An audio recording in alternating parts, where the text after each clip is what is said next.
Yeah. Give it up for the people. And when we hit 200,000, we're going to party like it's 1999. Yeah, when we hit 200,000.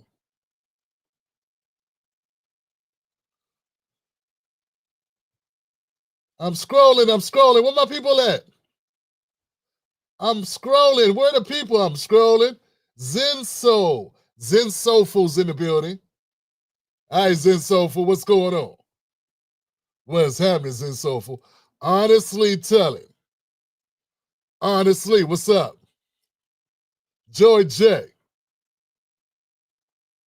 Pin. Rock Station. Yeah. They've been smearing. We here. X gonna give it to you. Nidra, how you doing? DC Precise up in the building. A-T. Is that Yolanda? No, that's Yolandia. Yolandia, how you doing? What's up? How you doing? You good?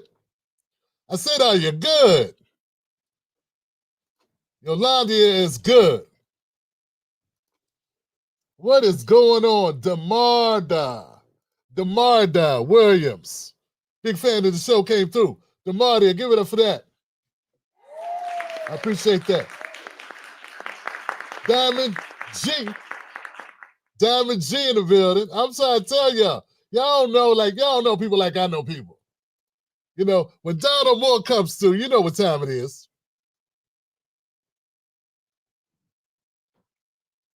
Oh my goodness, Donald Moore, what's cracking? Tell him, Donald. Rude boy. Brenda Starr, what's going on, Brenda? Tavius. Man, I'm trying to tell y'all, man, it's gaslighting. Dear self. Dear self. QR code in the house. Quince Randolph in the building. Yeah, what's up? LJ Boogie in the place. Crime in the house. One more time for Sparks. Spice Radio. Tashi D. Yo, Tashi, what's up? You saw I put you in that video the other day, right? Nothing but love, sister. Nothing but love. Jessica, how you doing, Jessica? Thank you. I said thank you, Jessica. Respect.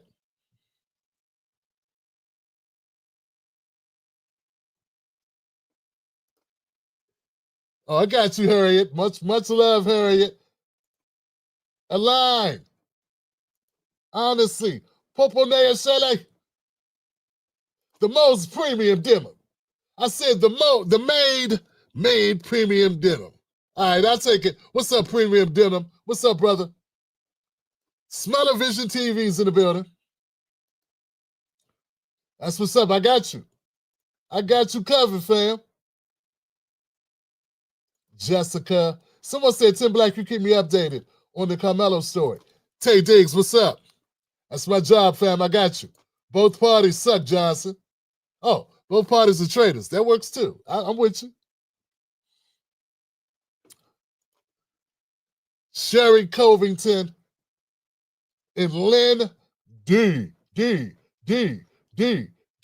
James Allen. I almost missed you, James. What's up, James? All right. In the artiste MJ in the building. Man, I'm on the road now. I might as well go here with Charlie Kimbrough up in the building. You know what I'm saying? Because you never know. These could be people that are gonna become Wolfpack members. Lawrence Jones, what's up, man?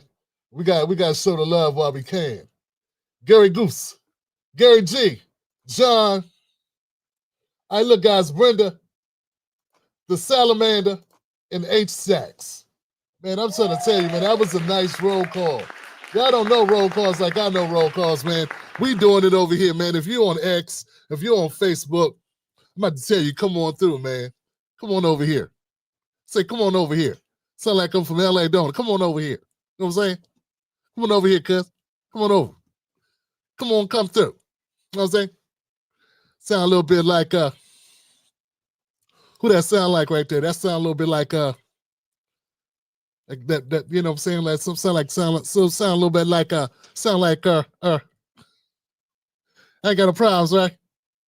Come on through, cuz. That's what I'm saying. Come through, cuz. You got to come through, cuz. Come on through, cuz. You know what I'm saying? Come on through, cuz. I love my people, man. I love my people. Check this out, man. The Tim Black Wolfpack, we got a lot going on, man. We do this all the time, but if you're new to the show, let me explain to you. Let me give you the rundown, yo. This is a U.S. politics show. I've been talking about politics for almost a decade. I've been doing shows for about 13, 14 years. Okay, here's the deal. I cover U.S. politics, breaking news, and black culture. That's what we do on this show. We do it with no affiliation to Democrats or Republicans. I ain't perfect, but I try my best to keep it honest.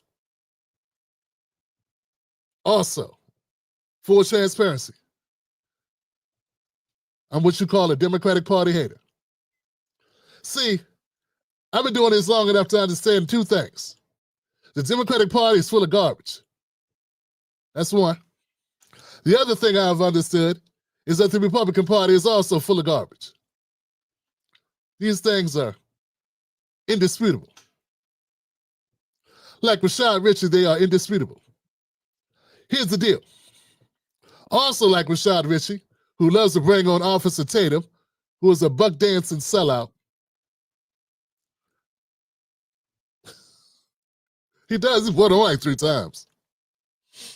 I don't think I could pay him enough to let me come on here and speak my mind. I don't think it's enough money. I don't think we could raise enough money to pay Rashad Ritchie, Dr. Rashad Ritchie, to have Tim Black on his show and not cut me off and let me speak my mind. I don't think we got enough money in the kitty for that. See, they love bringing on the right wing because it makes them look progressive. But when they bring on a truly revolutionary brother like myself, well, then that's when problems arise because I'm going to say something that resonates. Officer Tatum ain't going to say nothing that resonates with nobody except the conservatives who keep him indoors. Back to my case in point. This show is not to support you becoming a Republican, but it is to support you getting out of the burning building, which is the Democratic Party. With that being said, the Kings is here.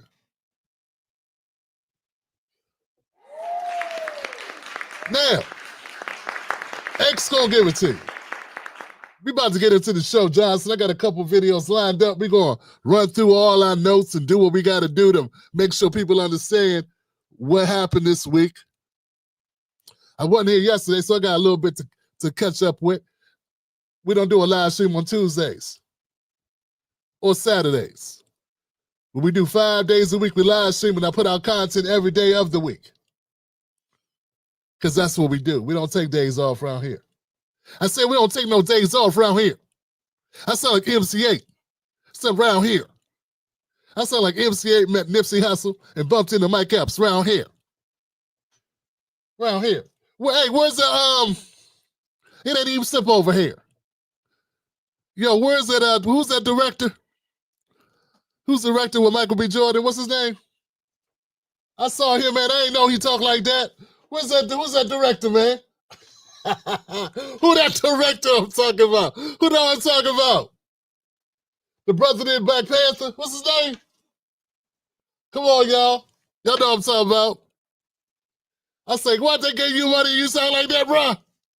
I said, they gave you money and you talk like that, bruh? There it is. There it is. Ryan Coogler, my brother. Fam. Made premium. You hear Ryan Coogler talk? That's when you got that paper, sir. I said, that's when you got that paper, sir. Ain't no code switching for Ryan Coogler. You know what I'm saying? That's why, see, look, I should have known Ryan talked like that. You know what I'm saying? Y'all remember a couple years ago, he went to cash a check, and they looked at the check, they looked at him, and they looked at the check, and they looked at him, and they looked at the check, and they looked at him, They did one of them. They did one of them right there. Now I know why. Now look, I ain't saying they right, dog, but I'm saying. Now see, like everybody was talking about it, right? Everybody's like, they did Ryan Coogler like that. We ain't got a chance. And if Ryan Coogler can't catch a check, we ain't got a chance, bro. See, we always saying that, right? LJ, you feel me? Y'all know what I'm talking about, L? You know what I'm saying? Look, Nigel don't even know what we talking about. What's a Ryan Coogler? And well, I don't get it. What are you talking about? I'm from Nigel don't talk like that. He from Europe, man. He from UK. He don't talk like that. What I'm talking about? Ryan's more like, oh, Chop. Choppy, what are you talking about, Chop? I can't do it, man. My son does it. My 16-year-old got a good UK accent. Yo, check this out, man. Check this out. I didn't think about it because we're so used to black people misreading us and doing us any old kind of way. We just assumed, saying that Ryan Coogler went in there, excuse me, hello, my name is Ryan Coogler. I'd like to cash this check for, I don't know, $100,000, please. Thank you very much. How you doing? Good day, sir. Nice shoes, my brother. Like, nice shoes. Yeah, very nice, very nice. We all thought he went in there like that, That's what I thought, because I hadn't heard him talk. That ain't how he went in there, dog. He went in there with his hands with cornrows. He went in there with his head cornrows talking about, what's up, cuz? All right, then. Yeah, I want y'all to go ahead and, yeah, you want to go ahead and run this for me, cuz. Go ahead and run this right here, cuz. You know what I'm saying? Feel me? Feel me? I got some moves to make, cuz y'all go ahead and hurry up, though. Gotta go ahead and get it. Hold on, let me get that. I got that. Oh, I left my phone, my whip, baby. You know what I'm saying? Go ahead and hit that for me, cuz. Cuz. Go on, cuz. Go on, do for me, cuz. I gotta go. I got things to do, baby. See, we just thought it was discrimination when they did that. You know what I'm saying? Now, I'm not saying they had to call the cops, but I am saying I understand why they was a little hesitant. You know what I'm saying? It's like, Ryan Coogler sound like any brother you meet at the Swanson swap meet. That's right. Yeah, he do. Yeah, he do. Now, look, I'm not saying it's right. I'm saying I understand. That's all I'm saying. You know what I'm saying? That's all I'm saying. They thought Ryan Coogler had the real Ryan Coogler tied up somewhere in the back of a truck somewhere. That's what I'm trying to tell you. That's what I'm saying. I'm not saying it's right. I'm saying they thought Ryan Coogler tied up Ryan Coogler.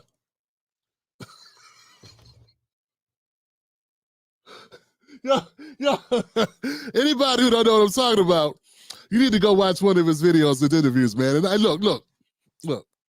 All that aside,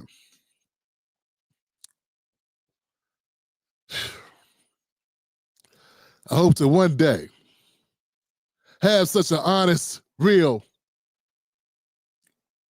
partner in the game. A brother that you can respect to the fullest and touch your life, and you touch their life to the lengths, you know what I'm saying, of the sincerity and the realness that I hear when Ryan Coogler talks about Chadwick Boseman. It warms my heart when I hear the brother speaking such reverence for another brother the way he does. And if I never have that type of connection with a brother, man, that I'm able to touch somebody like the way Chadwick Boseman touched Ryan Coogler's life, I hope that I meet a brother like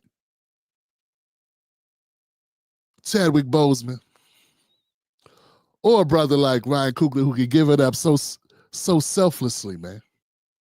You know, Ryan Coogler is still telling Chadwick Boseman stories he ain't never told.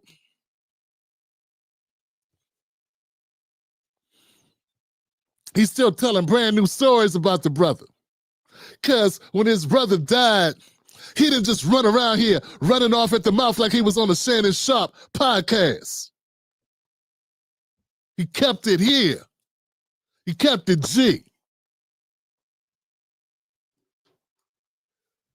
So give it up for the memory of the one and the only icon, the great brother, father, son. I don't know if Chad was a father, man.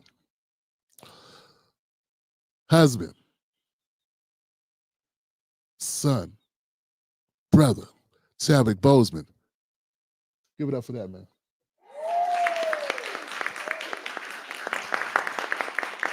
And respect for Ryan Coogler for keeping it 1,000. 1,000. 1,000. He didn't keep it 100. He kept it 1,000. All right, y'all. Check this out, y'all. We got some stuff tonight, man. I ain't mean to get misty on y'all, man, but we, you know what I'm saying, we just talking, you know? I stand, man. You know, just talking. Speaking of just talking, man, tonight we got a lot on the agenda tonight. You're gonna love this. Black folks, you're in the right place. White folks that's cool with black folks, you're in the right place. Topic tonight is this smearing Karmelo. Wallo turns on black business. And Gayle King spaced out. That's to say spaced out, man. Spaced out. All right, y'all. Hit the like button if you're watching right now. We're trying to get to what's today, Wednesday? We're trying to get to 400 likes. I don't know how we doing Wednesdays, Buck. I'm going to go ahead and go for the 400, brother. Hit the like button. We're trying to get to 400. What the hell? We're trying to get to 500. We're going to go ahead and throw Kase to the wind.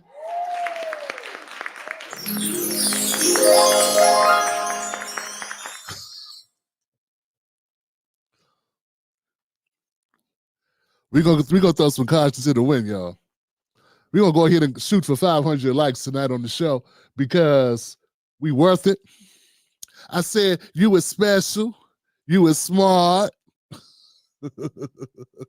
You special, you smart. All right, y'all. Let's go ahead and get to this 500 likes. Hit the X, hit the like, hit a retweet. Can I get some reposts on Facebook? Can I get some reposts on Facebook on some stories? Can we get some X posts? Because y'all ain't gonna look. I want y'all to know. Y'all need to take advantage of Tim Black right now because I'm gonna be putting it down and you ain't gonna hear this said nowhere else. Okay, you were in the building tonight. You were here tonight live checking this out because ain't nobody else gonna tell you the real raw like I'm about to tell you the real raw. All right, so if y'all work with me, I work with y'all. If y'all work with me, I work with y'all. That's all I'm saying. Who in the building? Thank y'all for the retweets, fam. If y'all work with me, I work with y'all. There you go. Let's get into it, man. No more delay, Johnson. Thank y'all, man, for being here, man. Buck Bewley just joined again. Well, Buck Bewley been here for a minute, man. He been here before they even had this feature. Buck Bewley been with me. Look, people like, why you got Buck Bewley up there? Who is Buck Bewley looking like a character out of a cartoon? Buck Bewley been a supporter and friend of this show before they even had this shit. Before they was a members group. You understand what I'm saying? That's how long Buck been a member of the Tim Black Wolfpack. He been a member of the Tim Black Wolfpack before YouTube had memberships. Don't ask me no question like that again. See, that's how you ride for a friend right there. That's how you do that. Black Mamba in the house. Thank you, Black Mamba, for a super sticker. And the brother X says Chadwick was sick. Still did his thing. Very humble. All right, guys. Let's go. Let's get into it, fam. Next on deck with Tim Black. This is what bothers me, because I've certainly read some of the things online coming from people that I know, that I like, that I consider friends. Okay, guys, let me make this clear to everybody. Gayle King, she was a member of an astronaut team that went on a, let me get back on the screen. Damn it, Johnson, I got to set this one up. Because you don't know. Some of y'all don't know, man. Gayle King went in outer space. She a little spacey, but she went to outer space. She went to outer space on a Jeff Bezos flight with its Origin. Okay, Blue Origin.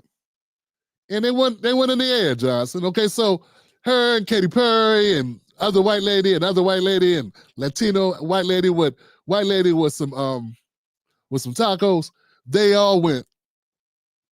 And they came back safely, obviously. And Gayle wasn't prepared for people to say things. Yeah, she wasn't prepared for people to have criticism. So we're gonna talk about that. That's our first story, Johnson. Okay. And look, and so that's enough to know what's going on. Now let's go back to Gayle. Go on, Gayle. Go ahead, Strong J. Next on deck with Tim Black. This is what bothers me, because I've certainly read some of the things online coming from people that I know, that I like, that I consider friends. And this is what I would say to that. Space is not an either or, it's a both and. And because you do something in space, doesn't mean you're taking anything away from Earth. Tim Black's BS detector. Tim Black's BS detector.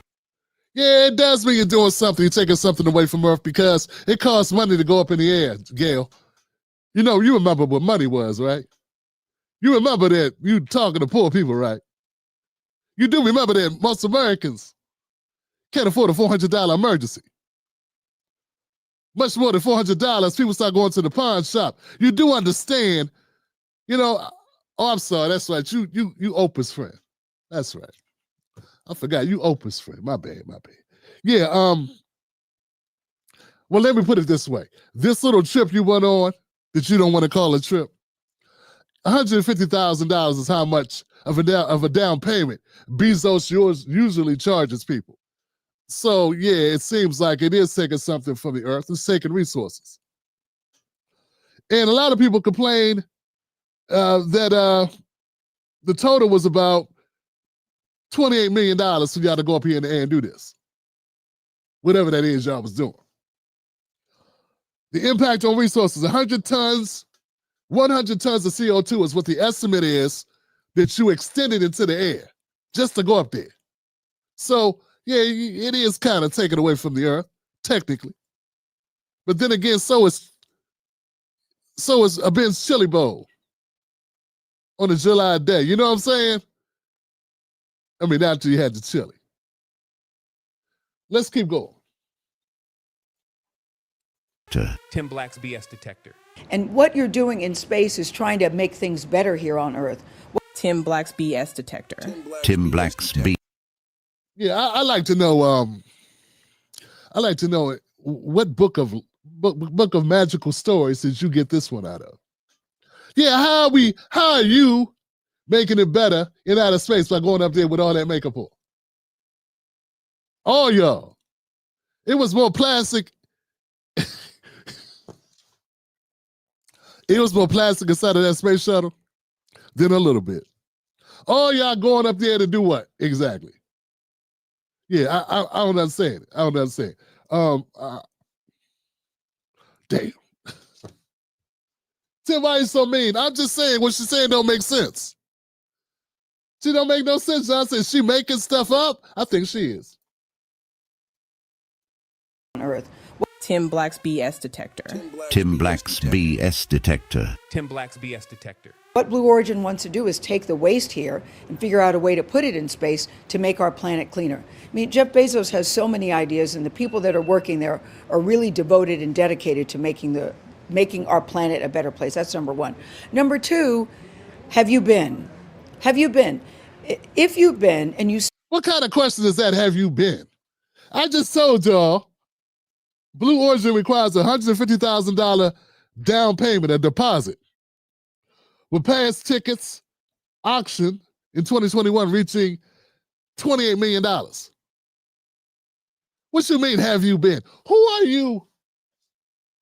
Who are you even talking to right now? Are you talking to anybody that's not worth $1 billion? I don't know who you're talking to. It's the estimate $6 million for an NS-31 mission. We find that unconfirmed. It's in it's in, different places we've heard that amount mentioned. It's unclear who funded the trip. We think just Jeff Bezos paid for it. But, like, you're not curing cancer by going up there, Gayle. Because if going up there was going to cure cancer, why would they take you? You're a talk show host and started talking 10 years ago and you're 70. I mean, no shade to you, but that's really not the prerequisite for going up here making, revolutionary discoveries in outer space. That's what astronauts do. Now, all of y'all on that space shuttle may have been spaced out. And I don't know if y'all had some mushrooms while y'all was up there. Y'all probably had a good time. I'm sure y'all wine moms and wine aunties had some wine up there, and I'm not knocking that. Let's not act like this is like you did some philanthropy or something. It was an experience. Who she thinks she's talking to? Willie Lump Lump? Still feel that way after you come back, please let's have a conversation. Number 3, please. Just try to get short with y'all. If you still feel that way, you can have a conversation. I thought you said your friends was cutting on you. Gayle, talk about not having any, talk about lack of self-awareness. If your friends, well, your fake Hollywood friends. That was your first mistake. You thought they was friends. But if your real friends gave you shade, maybe you should reconsider your own decisions. Maybe you should, maybe you could take another look at your own, activities. Instead of thinking everybody just hating on you. I mean, they could be. Yeah. Please don't call it a ride. That is not a friggin' ride. Whenever a man goes up, you have never said to an astronaut, boy, what a ride. We duplicated the same trajectory that Alan Shepard did back in the day, pretty much. Tim Black's BS detector. Tim Black's BS. Your name is not Alan Shepard, though. It's a Gayle King. Yeah, that's right. Your name, Gayle. You are a talk show host, backup, friend, co-anchor. I don't know what you do anymore. And why you gonna compare yourself to real people doing real stuff in outer space? We know that's not what you did. She just basically insulting our intelligence. And then you gotta play the woman card. You act like a bunch of white dudes or men in general went up there who don't know nothing about outer space, went up there on the space shuttle. We wouldn't be like, look at these old ass frat boys going up there wasting money. You don't think anybody would criticize them or had jokes? You really think it's just because you have a uterus? You think I'm only using these jokes because of you are a birthing person? Nah, I'm using these jokes because you took your ass up there for no reason at all other than a ride. And yeah, it was a ride because you ain't get there and do nothing. See, astronauts had agendas. When they went up there to report things. They went up there to make a monumental step for mankind. The all-female flight service, this is the first all-female flight. That's true, 1963. I get that. I understand it. It's supposed to inspire women in diversity in STEM. I get that. My thing is, why not get actual astronauts? And I'm not saying they haven't done it with actual astronauts. But Bezos lets people pay money all the time to do this. Therefore, Bezos is not making this about serious business. He's making this about something he just likes to do for fun. This is for recreation. Sort of like that submarine that blew up last year. You know what I'm saying? But yeah, you're delusional if you think this is about misogyny or something. That's what they always go to. Gayle, reflexively. If it was a bunch of guys, we'd be saying other things about all y'all being up there. You know what I'm saying? But there'll be other things said about how you were afforded to go up there. But it is what it is. Or how it's a waste of time. There would be criticism for whoever went. There we go. Next. Detector. Tim Black's BS detector. No one called that a ride. It was called a flight. It was called a journey, because a ride implies that it's something frivolous or something that's lighthearted. There was nothing frivolous about what we did. Tim Black's BS detector. Tim Black's BS detector. Yeah, it was frivolous, Gayle. I'm sorry. It was frivolous. Yeah. Hey Siri, please define frivolous. Frivolous can refer to a claim or complaint that has no serious purpose or value. Yeah. It can also refer to someone who behaves in a silly or lighthearted way rather than being serious and sensible. Yeah, Gayle, risking your life on a space flight for no redeemable purpose whatsoever seems pretty frivolous, pointless, fun, you know? Like driving a car with your feet. I mean, you could do it. You know what I'm saying? If somebody dumb enough to give you the keys, you can do it, but it don't mean it's a good thing to do. And that's all we're saying. It's what it is. It's the epitome of frivolous. There is nothing. What did you, okay, Gayle, I'm sorry. Gayle, what did you discover? How did you move life forward for the rest of us? What positive thing does this do for humanity? Yeah, what discovery did you make that's earth-shattering, that's going to change the trajectory of, of history or science or women or whatever? Real question. We know you're not going to have an answer for that. Let's keep going. Tim Black's BS detector. And the machine that we were on, and what it took for the people to get that machine up and running, to get us up and get us back down. That's exactly what we're saying. It was frivolous and a waste of resources because there was no reason to send y'all up there to begin with. Big ass photo op and like a marketing play for Jeff Bezos to make more money. That's all it was. Bezos, he's got an Bezos, this is a money-making enterprise for him. He's not sending people up there for fun. You only went up there because he wants you to give him publicity. He charges other people. So why else would he send you if not to make more money? You're marketing. That's all you are. You're like a TikTok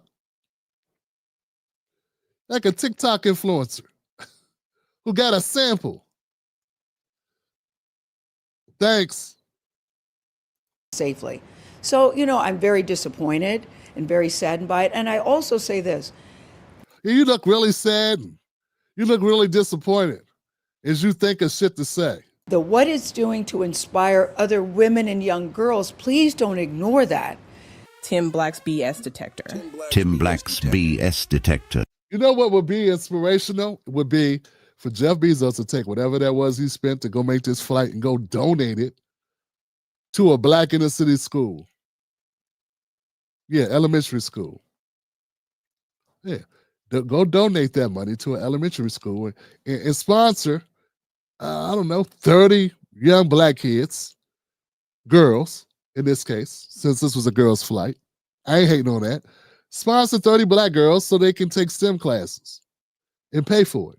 And since this is so much money, like I said, he auctioned one ticket for $28 million. Pay for all their colleges too. Pay for their college up front. Put it in a trust account, and then when they graduate, they go to college for free.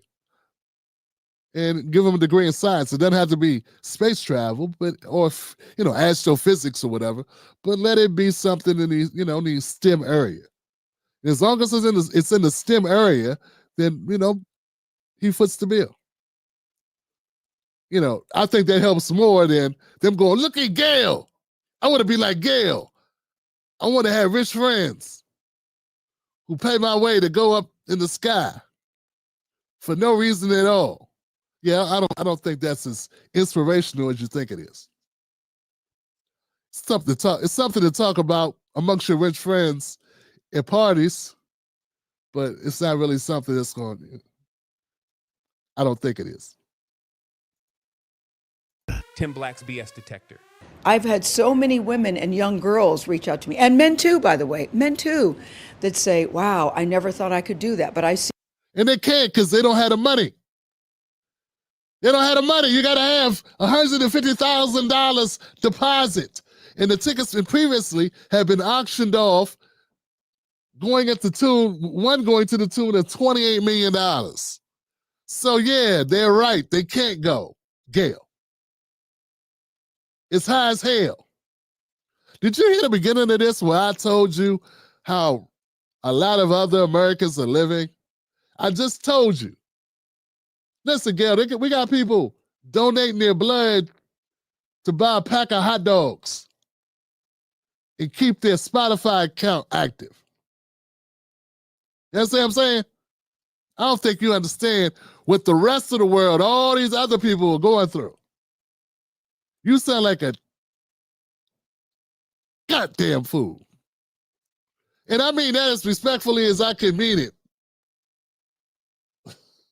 It don't make sense what you talk about, Johnson. It's like she fell out of a tree. Does she live on Earth with us? No, she doesn't, Tim. It's a different world than where you come from. You doing it at this stage of my life. Who would have thunk it? Not me. Tim Black's BS detector. Tim Black's BS detector. Tim Black's BS detector. Next on deck. Yeah, man. For the record, guys, the Blue Origin in NS-31 was an 11-minute suborbital flight, so it's not going over the past the moon, to 62 miles. NASA missions involve longer orbital or lunar trips. The Blue Origin trip was cheaper, but it had no real value or purpose. Blue Origin focuses on tourism and commercial goals. Blue Origin focuses on tourism and commercial goals. That means making money for Jeff Bezos. NASA prioritizes exploration and research. So yeah. So put it this way. NASA, when they go up, it's the equivalent of trying to research and find a cure for cancer. And when you go up, you're just looking through the window, seeing if anybody left any change on the nightstand, or you're just peeking through the window at grandma. You know what I'm saying? That's the difference. All right. Guys, hit the like button if that made sense. Next. Lord have mercy. With Tim Black. Us. Oh, I'm black. Oh, black people. Nobody gives a fuck. Whoa. Okay, so let me tell people what this is, what we're doing here. We ain't playing with you. I'm jumping out the building with you tonight. We're going to talk about Wallo. Now, Wallo, folks, Wallo. A lot of people watching the show know who Wallo is, some may not. Wallo is now an inspirational speaker and also a businessman. Wallo is one part of the $1 Million of Game podcast. Him and Gilly the Kid. Lifelong friends, him and Gilly have this podcast, has been very successful, and Wallo has been making a name for himself in the motivational lane, so to speak. He's been on notable shows talking about his experience of doing time. I don't know how long Wallo was in for 20 years? Was Wallo in jail for 20 years? Wallo was in jail for a long time. It was over 10 years. And Wallo's come out and made good and done some things. And he's been very passionate as he tries to talk to young people and try to get them to turn their lives around. Wallo was here at this event. I don't know what this event is called. He was speaking. He'll be speaking here, and he makes some controversial comments that I think are worth us having a conversation about. Here we go, ladies and gentlemen. Wallo. Black's BS detector. Next on deck with Tim Black. Us. Oh, I'm black. Oh, black people. Nobody gives a fuck about that. Kill that shit. Either you got a good business or you don't. All that shit, don't nobody want to hear that shit. That's a hustle. Support me because I got a black business. Is your restaurant clean? Is the food good? Do you got consistent cooks? Is the material on your shit good? Stop doing that. Oh, you support the white people? No, I support consistency, baby. Yeah. Fuck about what color you is. I'm gonna spend my money. That paper, I'm gonna spend them deals where the fuck I want to spend it at. Grab his Porsche, Ferrari, Lambo. I'm going to do what the fuck I want to do while I'm here. But I'm going to tell you one thing, I ain't going to be finessed off some black shit. But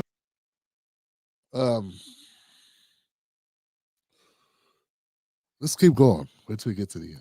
One thing about it, 70% of you motherfuckers is not going to make it. I'm not no motherfucking fake-ass motivational speaker that talk this dumb shit.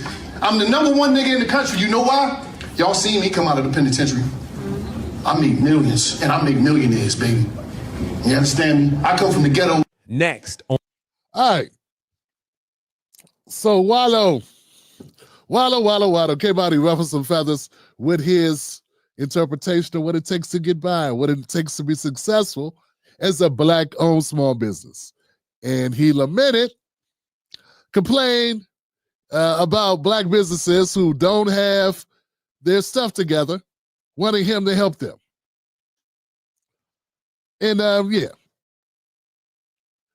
I really wish you wouldn't have put it this way, because I think that Wallo means well. I really do. I think Wallo is talking about his experiences. But this is a problem. When people talk about their experiences, they without doing any research, right? Everyone is not lacking in ability or lacking in expertise. It sounds like he's talking about black business too much in general. And that's that. And I've met black businesses and white businesses. And here's the thing. I think because who Wallo is, there are a number of people who reach out to him who may not have their stuff together because they relate to him and they look at his story and they feel like they're connected to him in some way. And they may feel that they can get opportunity or help from Wallo, and they may not try other resources because of the connection that they feel with Wallo. Wallo was a real guy who spent some time. He was on the wrong side of the tracks. His life was, he was in jail and he got out, and he's a success story. People probably motivated by that, and they reflexively reach out. This is not indicative of all black businesses, it's black small businesses. And I don't know why Wallo makes this assertion. It's sort of like the conservative whites who do this, or conservative blacks who do this as well. A lot of black people don't be around other people. You don't think there are Latino people, Puerto Rican people, Dominican people, poor white people, all types of people, Asians who reach out to Asians and want help. You think it's just black, maybe it's just black people reaching out to you, Wallo, but you don't think it's a white person somewhere with a food truck reaching out to Gary V right now who don't have everything in line? Yeah, I know you talked to Gary V, right? Did you ask Gary V, has any white people without their money together, without the best service, ever reached out to Gary V? Now, Gary V may lie to you, but I doubt it.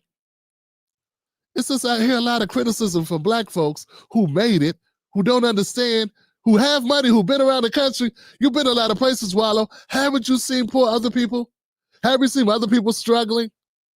You don't think none of those people have ever asked anybody of their nationality to help them? Why do we have to make it like we got to punish black people for being poor? Why do you got to pick the lowest rung of people to tell them, pull yourself up by your bootstraps? I just don't understand why we got to go out of our way to do that. You sound like you don't know what it is. Let me add this. Let me say this. Before I give you some real data, let me say this. Yeah, it may seem insulting to you, and it's insulting to me when people ask me for help who haven't put any time in. I know people that haven't even started the podcast be asking me, can you help me with my podcast? They haven't even come up with a name yet. Yeah, it's insulting, but you know what I haven't done, Wallo? I haven't got up on the stage and cursed those people out. Because they don't know no better. I haven't cursed them out and told them 70% of y'all ain't gonna make it. Whatever that was. Like totally frustrated. Here goes another thing, Wallo. I don't know if you go up to the white people and talk like that. Yeah, I noticed that black people love to come talk to black people in the old kind of way. But when they go around to white people, I don't think you talk that way to the people at the Barstool podcast. Yeah, remember Barstool before you got your contract? I got a feeling you didn't talk to them like you just talked to that room full of black people who, for some reason, feel like that's one to grow on. I'm not saying it's not a kernel of truth that no one gives a damn. You're right. No one gives a damn if black people fail. You're right. It doesn't sound like you do either. And I know that's a shame because I think you do care. That's probably why you feel exasperated. But being frustrated like you are, it didn't come off the best. Okay? Let me enlighten you, man. Here's the deal. Once again, I'm not demonizing Wallo. I think Wallo helps more people than most. Okay? I believe Wallo probably helps more people than most. But I think it was a bad moment for Wallo right there. That's what I think. It doesn't age well. Let me give you the top 5 reasons why black people had such a hard time in business. For instance, just before I give you that, let me just tell you, a lot of black small businesses crashed during COVID shutdowns. A large percentage of black businesses went away, not because they lacked talent, ability, hustle, dedication, commitment, customer service, being on time, cleaning tables. They lacked money. They lacked resources. That's what killed them. Now, limited access to capital. That's the number one reason why black small businesses fail. Not customer service. Not somebody didn't give you the right oxtail tacos. Or the brisket was cold. Black entrepreneurs typically have less access to startup capital and loans. I know you don't care, but this is the real reason why. They're more likely to be denied credit and, when approved, often receive smaller amounts with higher interest rates compared to their white counterparts. And fam, that's adjusting for equal credit. Equal credit. So you know they black, right? So this is what they're dealing with. People that are unsuccessful have reasons. Wealth gap, lack of generational wealth. You already know this. If you got a white family, maybe they don't have to ask you, Wallo. Maybe they don't talk to you. I don't know. But maybe they could just talk to their grandparents. And that's what you can do when your grandparents got the GI Bill. That's what you can do when you had white parents. Not every white person has white parents or great grandparents with paper. But I'm talking numbers here. I'm talking about the legacy of Jim Crow and all these other things. This impacts who can go to their family and get the money so they ain't got to ask Wallo. Okay, Wallo? The racial wealth gap means black entrepreneurs often have less personal or family wealth to invest in their businesses. Number 3, they have weaker professional networks. When you come from the hood, as you know, Wallo, let me ask you this. If you didn't know Gilly, who's probably one of the best rappers that came out of the hood, right? One of the best, at least in Philly, right? If you didn't know him, because you're not a rapper, so if you didn't know Gilly, would you be where you are right now? And I don't mean no disrespect. I'm sure you had to work your ass off. I'm sure you had to put in all that. I know you talk about sleeping on your grandmother's couch and all this stuff to get your feet under yourself. What if you had no grandmother's couch, and what if you had no Gilly? Would you still be able to get it out the dirt? I don't know. Maybe you could have. But we all need grace, bro. You had a grandma's couch. Not everybody had a grandma's couch. Yeah. You were blessed to have grandma's couch to sit on or to sleep on for a year while you didn't worry about money and just grind it and put those videos up on Facebook. I know your story. But what I'm saying is you were given the grace to be able to do that while you lived indoors, brother. That is a gift, sir. And everybody has that. I get it. No one cares if you don't got it. I get it. No one's going to hand it to you. But I'm saying this short clip sound bad. It sounds like you forgot that. Once again, if you ain't no Gilly and you ain't had your grandma, where would you be today? Some people don't have either one, so that's why they coming at you, Wallo. Heavy is the head that wears the crown. Discrimination in lending and investment. Studies show persistent patterns of discrimination in lending institutions. We already know that. That's sort of tied into number 2 with the racial wealth gap. But yeah, that's a problem. And number 5, location and market limitations. Black-owned businesses are often concentrated in neighborhoods with less economic development, infrastructure, and customer spending power. Customer spending power. It matters where you can set up shop. So all these things they have a stack-on effect. You got racial wealth gap. You got the inaccessibility to funding, right? No networks. You don't know anybody. You don't have anybody in your network that you can hit up to give you not just money, but give you the game, to give you information. You know about this. This is what your podcast is on. Come on, Wallo, I'm talking to a guy that already knows, right? All right. So all these things lead to it. All that being said, Wallo's 100% correct, man. Ain't nobody giving anybody anything. And if anybody does give you anything, that's a blessing. That's like hitting a lottery. It's like hitting a lottery for someone to come through and bless you like that. And if they bless you and you ain't ready, then you miss your blessing. Because now you get an opportunity and you ain't ready for the opportunity. How you going to take advantage of it? So once again, guys, I'm not dumping on Wallo. I understand what he's saying. And maybe earlier in this speech or later in this speech, he had a different articulation. This segment, this excerpt from his speech probably does not put his speech it probably doesn't put him in a full light. I'm sure it took him out of context. But I gotta say, I wish we could get to a point where we didn't treat each other the way we do, the way we talk to each other. It don't seem like it's necessary. It's not necessary in my book. It's not necessary to tell people 70% of y'all not gonna make it. Man, starting a small business is hard as hell. With or without, regardless of who you are. The failure rate of any small business is high. It's just higher if you're Black. And once again, guys, having obstacles are not just, too many times I hear people that have made it attribute people not being successful to something they personally did. And all that does, in my opinion, is they make people's mental health go to shit. You know, folks, there's so many things that are out of your control. You making it or not making it isn't always determined on how hard you worked or you didn't want it bad enough. You know, there are other factors when you have to get help.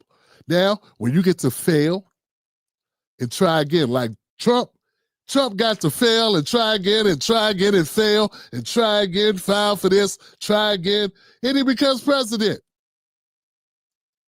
You know, it is what it is. Some people get opportunities.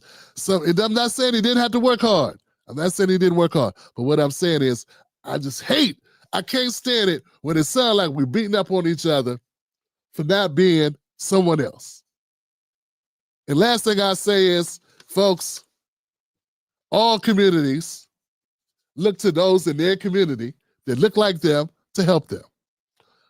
My Jewish people do it, but I don't hear Jewish people dump. Maybe they do. I don't know. I'm not in their forums to see if there's a Jewish complaint that too many Jewish people be asking for help from other Jewish people.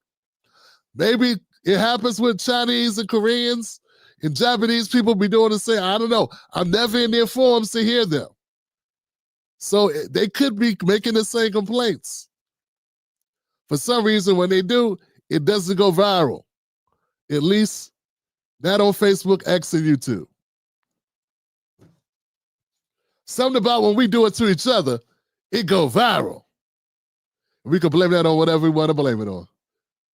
Maybe that it fulfills a negative stereotype that other people like to propagate. Thus, it picks up in the algorithm. Yeah. All right, guys. Let me know what you think about this in the comment section below. Look, guys, once again, I ain't really find Wallo. Wallo's probably on the low, done more for many people than most people do. I'm pretty sure of it. But I'm just saying, all I can go off of is this clip. And I want to be sure and certain. Wallo, you are now 1%. You are 1%er. You ain't Wallo on your mama's couch, on your grandmother's couch no more. You are a very rich, powerful man at this point. That's what you are. You are now privileged, Wallo.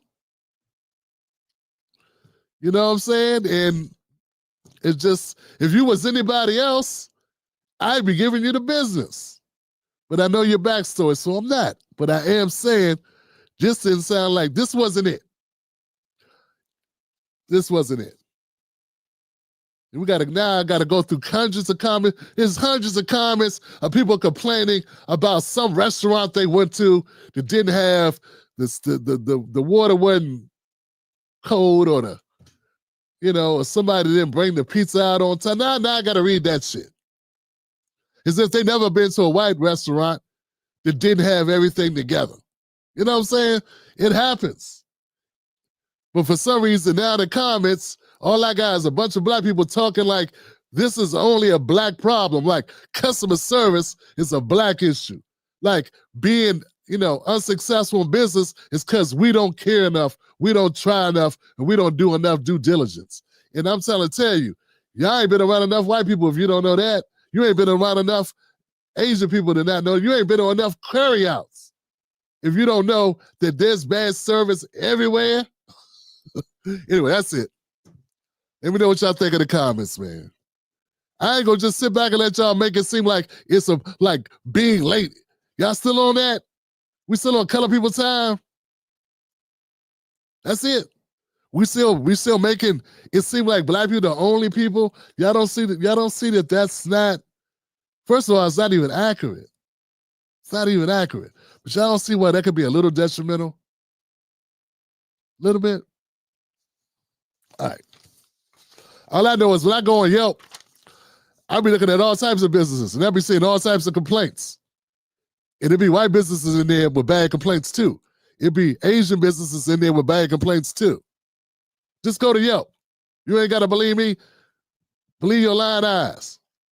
All right, y'all. Next. On Deck with Tim Black. Let's talk about Trump voters and how they feel. Do they regret their vote? I mean, this is the big question, right? I hear all these stories, all these articles. All the Trump voters, they regret what they did back in 2024. I'm here to tell you, very few of them regret what they did back in 2024. What are we talking about? Trump voters looking back at 2024. We got a new poll out. The poll was conducted this month. What percentage would change their vote to a different candidate? We're talking just 2%, just 2%. That's not even a wide spot on the road. And then there's this additional 1% who say they would rather not vote. We're talking overall under 5% might or would have changed their vote, Donald Trump voters back in 2024. And then you ask, okay, the same question to Kamala Harris voters, and it turns out the numbers are rather similar. So if there was a repeat, if folks got to be able to redo their vote that they had back in 2024, would the result be any different?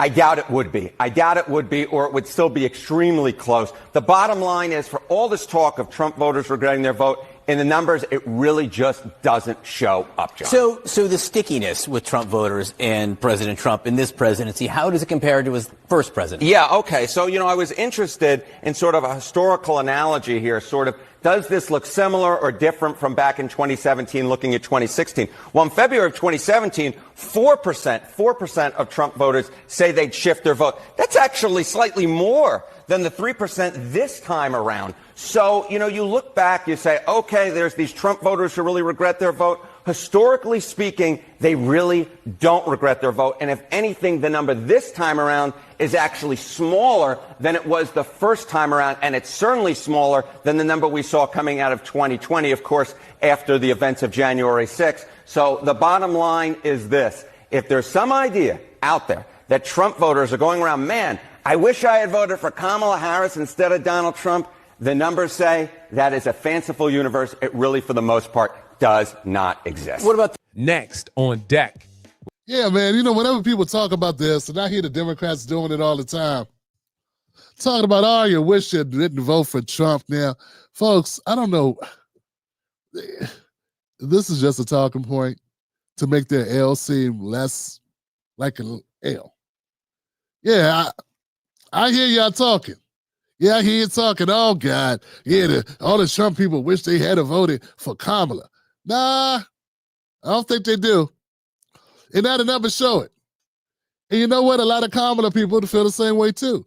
They pretty much believe what they believe. And you can't convince them otherwise.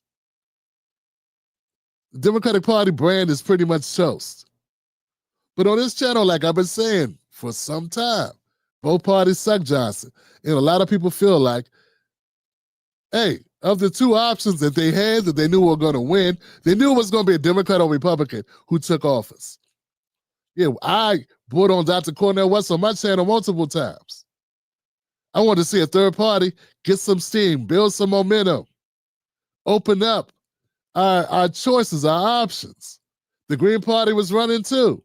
But people knew, basically, because of how corrupt our system is, that it was going to come down to Trump or Kamala. And based on those two, those people made their decisions. The way the Democrats try to spin it, it doesn't change reality. And the reality is Kamala Harris was not the candidate of their choice. And that's being as polite with it as you could ever ask me to be. That's probably the nicest way to put it. The Democratic Party was toast as well. And Kamala was only able to run because Biden stunk it up. So it was already in the ditch. But Kamala was not the person who was going to get the Democratic Party out the ditch. It was never going to happen. And afterwards, people did not change their mind. In fact, all of the claims that Trump has ruined the economy and that things are so horrible, it's still not as bad as it was when it was under Biden. And I think it would take that to happen for people to say, hey, I wish I wouldn't have chose Trump. But as it stands right now, the things that Trump ran on, one of those things being the border, for instance, according to Trump, is 99.1% closed. The numbers have gone down 99%. Some people say 95. Trump says 99. That's one of his campaign promises. And he didn't do it through Congress. He didn't wait for the Senate and the House to pass it. He did it through executive order. So that's one thing he delivered on that people wanted him to deliver on. As much as people complain about tariffs, that's something he ran on to his people. Him implementing it should be what you expected him to do, particularly if he could implement it without going through Congress. And voila, he implemented it, or is implementing it. It's having some crazy effects, but they are not regretting it until, I guess, it would have to fail. And it's going to take for it to fail. I don't see why people think that Trump doesn't get enough time. Like, I think people truly believe that Trump is supposed to make it happen overnight. Nah, man. Trump has 4 years. He got 4 years unless you get him out of office early. He's got 4 years, and ain't nothing you can do about it. It is what it is. Unfortunately, in America, we got two parties, and they bounce back and forth. Biden had the ball. Now Trump has the ball. If Trump fails to deliver, people should wake up, recognize it, and move on past the Republican Party. But he's going to get that opportunity. That's what winning an election does. Democrats can complain all they want, but if they really didn't want Trump to be president, they would have pulled Biden out much earlier when they knew he didn't know what time it was. When they knew he was falling asleep behind the wheel, they should have pulled him then and put somebody in that could actually win. And Kamala was not the person who could actually win. Obama knew that, Pelosi knew that, and I think Biden knew that. On the low, I think Kamala knew it too. But she also knew she's going to inherit all that money from Biden and be able to hook her friends up and create friends for life. And that's what she did. It's just the working poor people. It's just the poor working people that ain't figured it out yet. It's just the Democrats, vote blue anywho's, who ain't figured it out that they were hustled. But a lot of people are smiling very happily with their L. You think Roland Martin and Al Sharpton are upset? Roland just got the biggest payday of his business life. Almost $500,000. I bet he ain't too upset right now. I don't hear him cussing as much on his shows. Or at least I'm not getting sick clips of him cussing as much on his shows like I usually do. Somebody got a bump. So anyway, yeah, Trump's support has not softened because the Democrats have not. What can they do? They're out of power. What could really happen? Oh no, Trump is supporting people. Yeah, that's why they voted for him, Goofy. That's not going to make them change, no matter how many bad things you say about them in the press. In fact, the Democrats and corporate media have smeared Trump in the press for 10 years to the point nobody even hears it anymore. You can say whatever you want to say about Trump, but you got on for so long dogging his name out that there's nothing you can say that will have any impact. Yeah, it's just so much. It's like the wound is healed over. It's scabbed over. It's good now. It's nothing you can do. It's hardened. It turned into titanium. There's nothing you can do. That's why he's president. What is wrong with these people? The worst thing the Democratic Party did was do all this lockdown stuff with COVID. And I believe without that happening, Trump would have won the second term back in 2020, and now we'd be on to another era. All you did was give Trump 4 years to prepare for what he's doing right now. That's all you did. You delayed the inevitable. The man has won his primary 3 times in a row. You delayed the inevitable. And now he's back with 4 years of prep time under his belt, 4 years of steam in his ears, 4 years of payback on his mind. $100 in a one-track mind. The big payback. And now he's in office. And all you can do if you're a Democrat is grin and bear it. Or you could complain and say dumb things like, told you so. Nah, we told you so, Goofy. We told you. All right, guys, let me know what you think in the comment section below. It is what it is. Next, hit the like button if you like the content so far.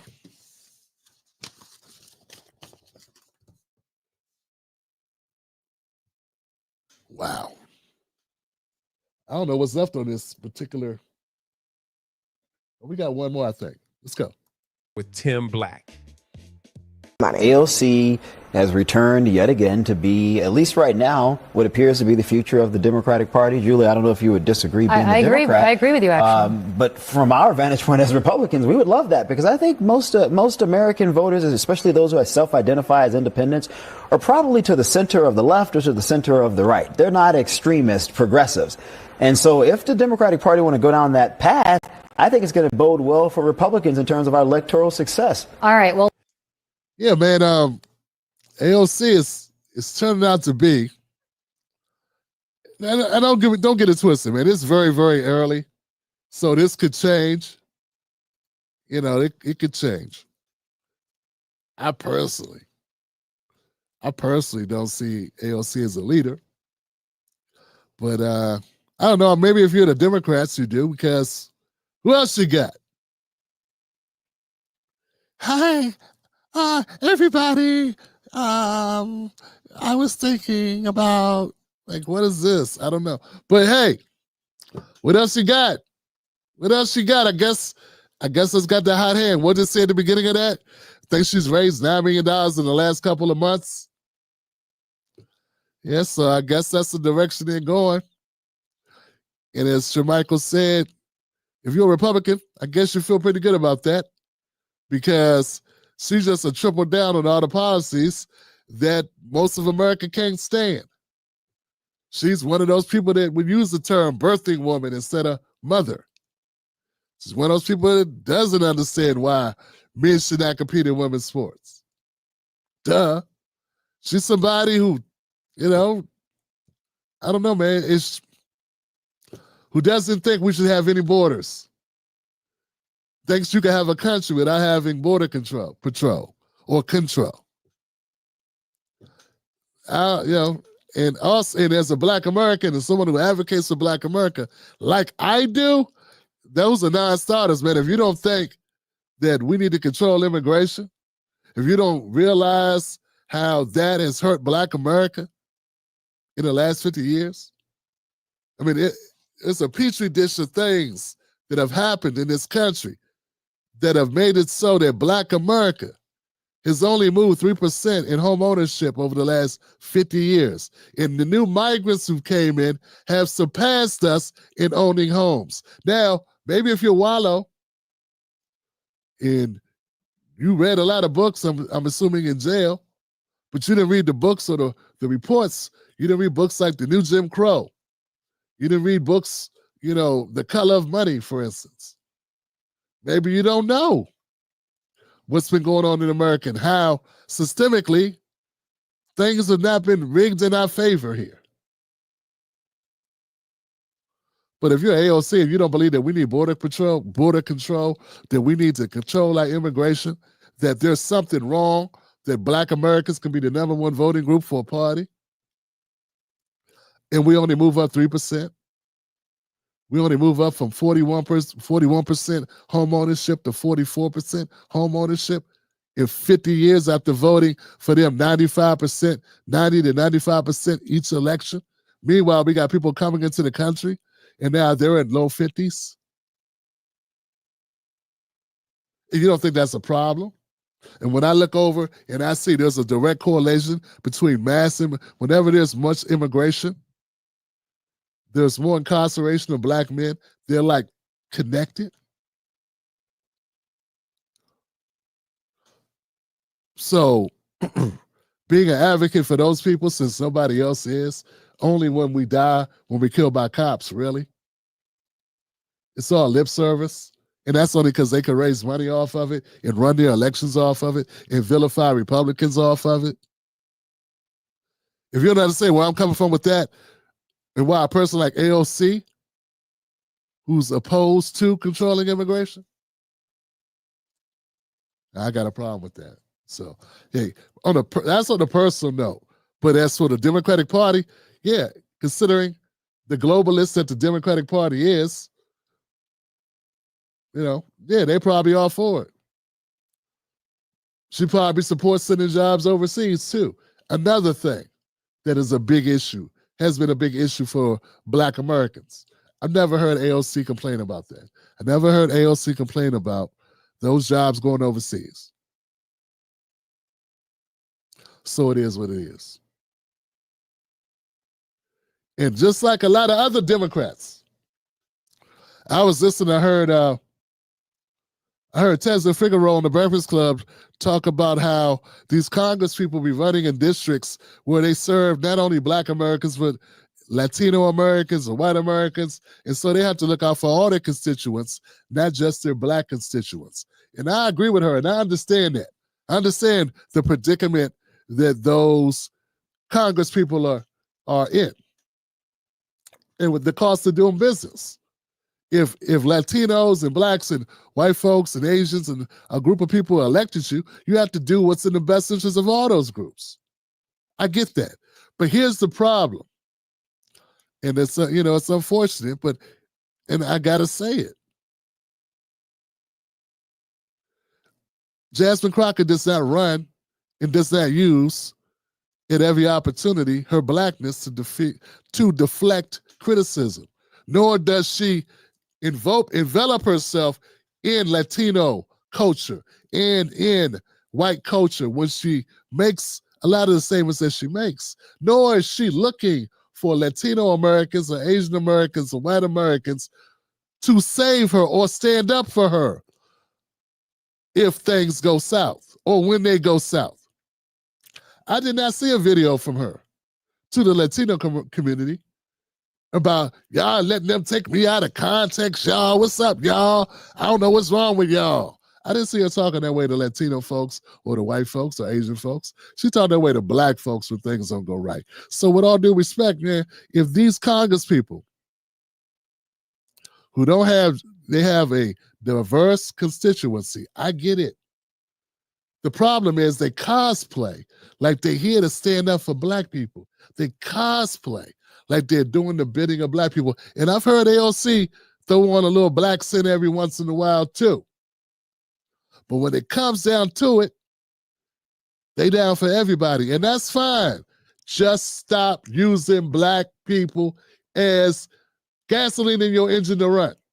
Stop using black people in your gas tank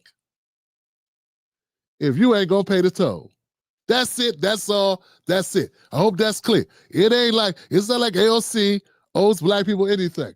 But when you start throwing on the black scent, when you start throwing out when Jasmine Crockett start throwing out the black analogies, and we know black people this and black people that, well, then people are gonna look for you to be that way. The only reason why people think Tim Black should advocate for, or they're looking at Tim Black, they're looking at me for what I say about black people is that I say I'm an advocate for Black America. Because I say I am. So when you say you are, people hold you to that. It's not coming out the blue that people are looking at AOC they were less than the AOC because AOC truly does not have. I do not believe that AOC has portrayed herself to be an advocate for Black America.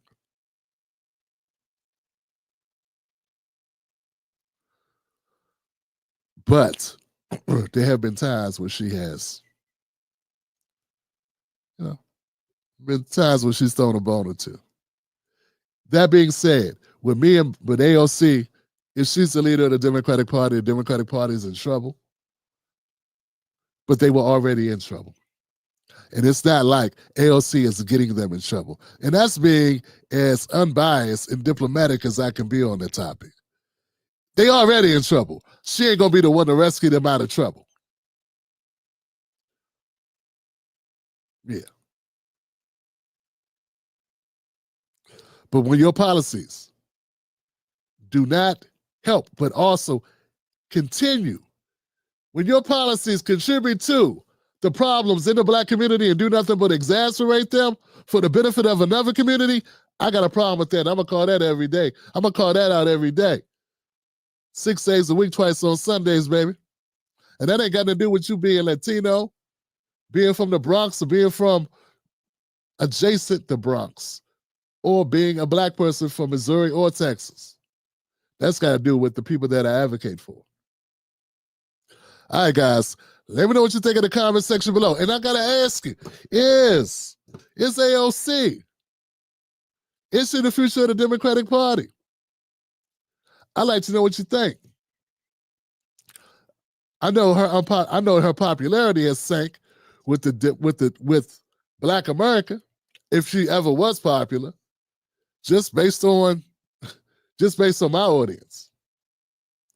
But I'd like to know what you think. If you think AOC is the future of the Democratic Party at this point in time, this is subject to change. Give me a 0 if it's no, and give me a 1 if it's yes. That's right. Let's do a poll. 0 means no, 1 means yes. Because I got my opinion, but I'm sure you got your opinion as well. Is AOC the future of the Democratic Party? A 0 means no, and a 1 means yes. Wow. Yeah, man. I want to see what y'all think, man, because I think I know my people pretty well. I've been paying attention. But I don't know, man. Maybe the oligarchy tour has changed some minds. It's possible. Let's keep going, Johnson. Next on deck with Tim Black. First, our top story. Yeah, 5 more. Oh, my bad. We're gonna hold this one till later. All right, guys. I got more stories to go. We got more to get to tonight here on the Tim Black Show. But before we do that, let's take a quick break. We'll come back and we will hit it, Johnson. Let's see. We got a number of. Let's see. What's a good one we have here? Let's see. I got 1, 2. You did that last time? What the hell? Let's do this one. You know the deal. Independent black media stays unapologetic, raw, and real. Now you can wear the movement. From the 10 Black Wolf Pack to the Cornbread Collection. We got gear for the real ones. For men, women, even the little ones. No weak threads, no weak messages. Rep the truth. Rep the movement. Hit up 10blackpauls.com and grab yours today. Because cornbread ain't free. Wolfpack.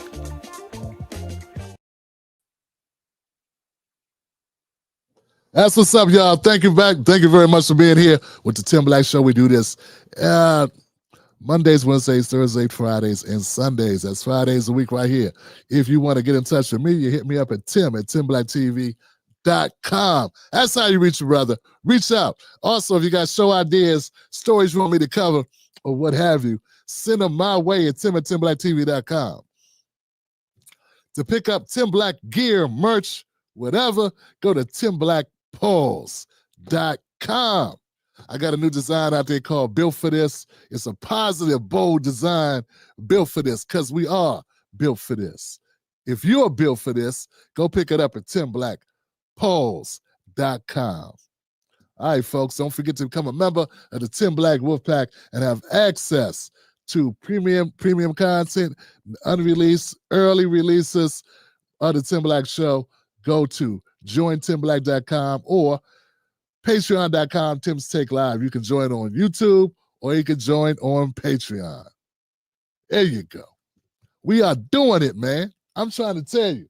And it's all because of the Tim Black Wolf Pack, man. I'm telling you, it's the people that make us good. It's the people that make us what we are today. This is why a show like this can be around, knocking on 15 years. It's because of the people, man. So thank you for what you do.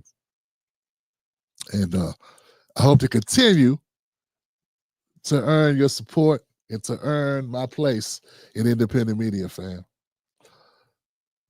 I like to say we're getting older, but I also like to say I'm getting better. And you know what, guys? Those two things don't automatically go together. You got to work to get better.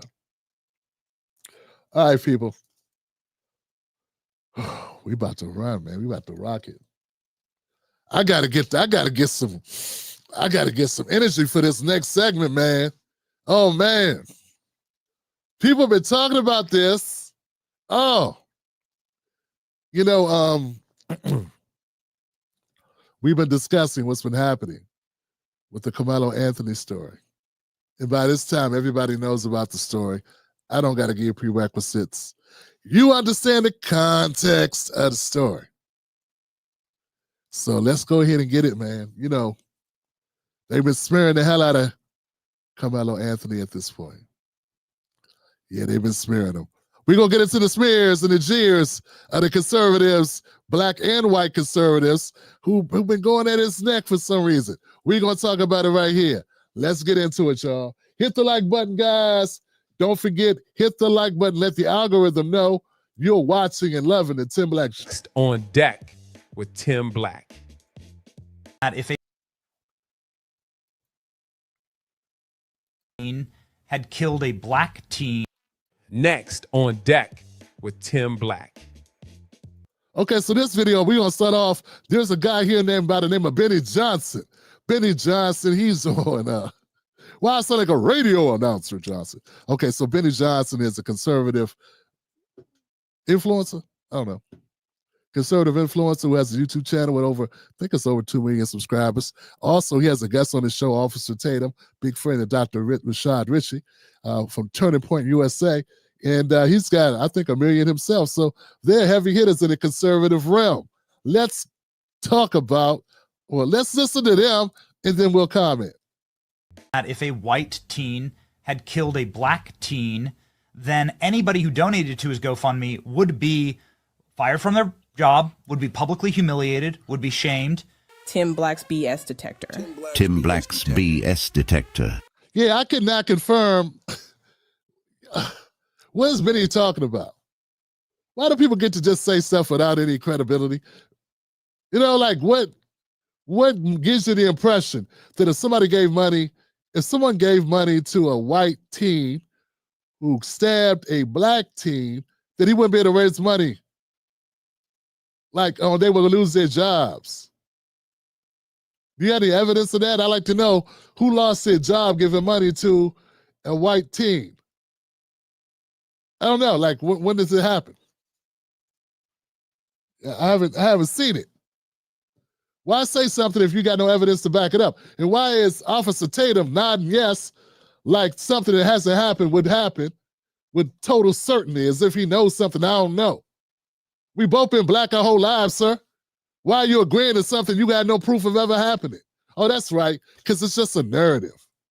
It don't have to be true. You just have to agree with it and say it. And we're in for a bad ride with these two, man. Tim Black's BS detector. Of course, there wouldn't really be a GoFundMe that was set up. Everybody would just say, oh, that's evil. You can't just kill someone. You can't just murder someone in cold blood who's unarmed.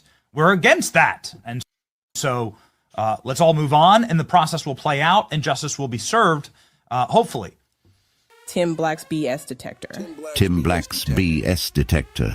Yeah, you know, man, people been talking about how conservative media is so amazing and how conservative media is dominating, and, you know, the liberals need to do a better job, and they've been crying on the progressive side that the conservatives have been mopping the floor with their carcasses. Here's the deal, man. Conservative media, like this guy, is just propaganda. I mean, guys, really? There have been all types of people that have go send me's. Right, so, yeah, Daniel Penny didn't have a GoFundMe. Daniel Penny had a go send me or whatever. He used the same mechanism to raise money as Karmelo Anthony. And so did, what's the other guy, Rittenhouse? Rittenhouse raised money. He killed people. Yeah. You know, so money was raised. In fact, Daniel Penny, he raised so much money, he didn't even know what to do with it. I mean, Daniel Penny raised more money killing a black man than anybody's ever raised before. According to Fox Business, Penny's fundraiser became the second biggest campaign in Give, Send, Go's. Give, Send, Go is the name of the fundraising platform that allowed all three to raise money. It's only been beat out by the Freedom Convoy 2022 campaign. Yeah. So, it's all this complaining. Daniel Penny outraised Karmelo Anthony. Why are you comparing Karmelo Anthony to things that haven't happened or things that you have no way to gauge?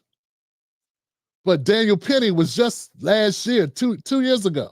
Why not use that as an example? Oh, that's right, because Daniel Penny raised money. He killed someone black, and he raised so much money, he set records. And this is why I can't stand these guys, because they don't keep it real.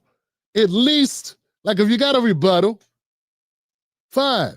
But have your rebuttal be sound and have facts or some example that you can point to.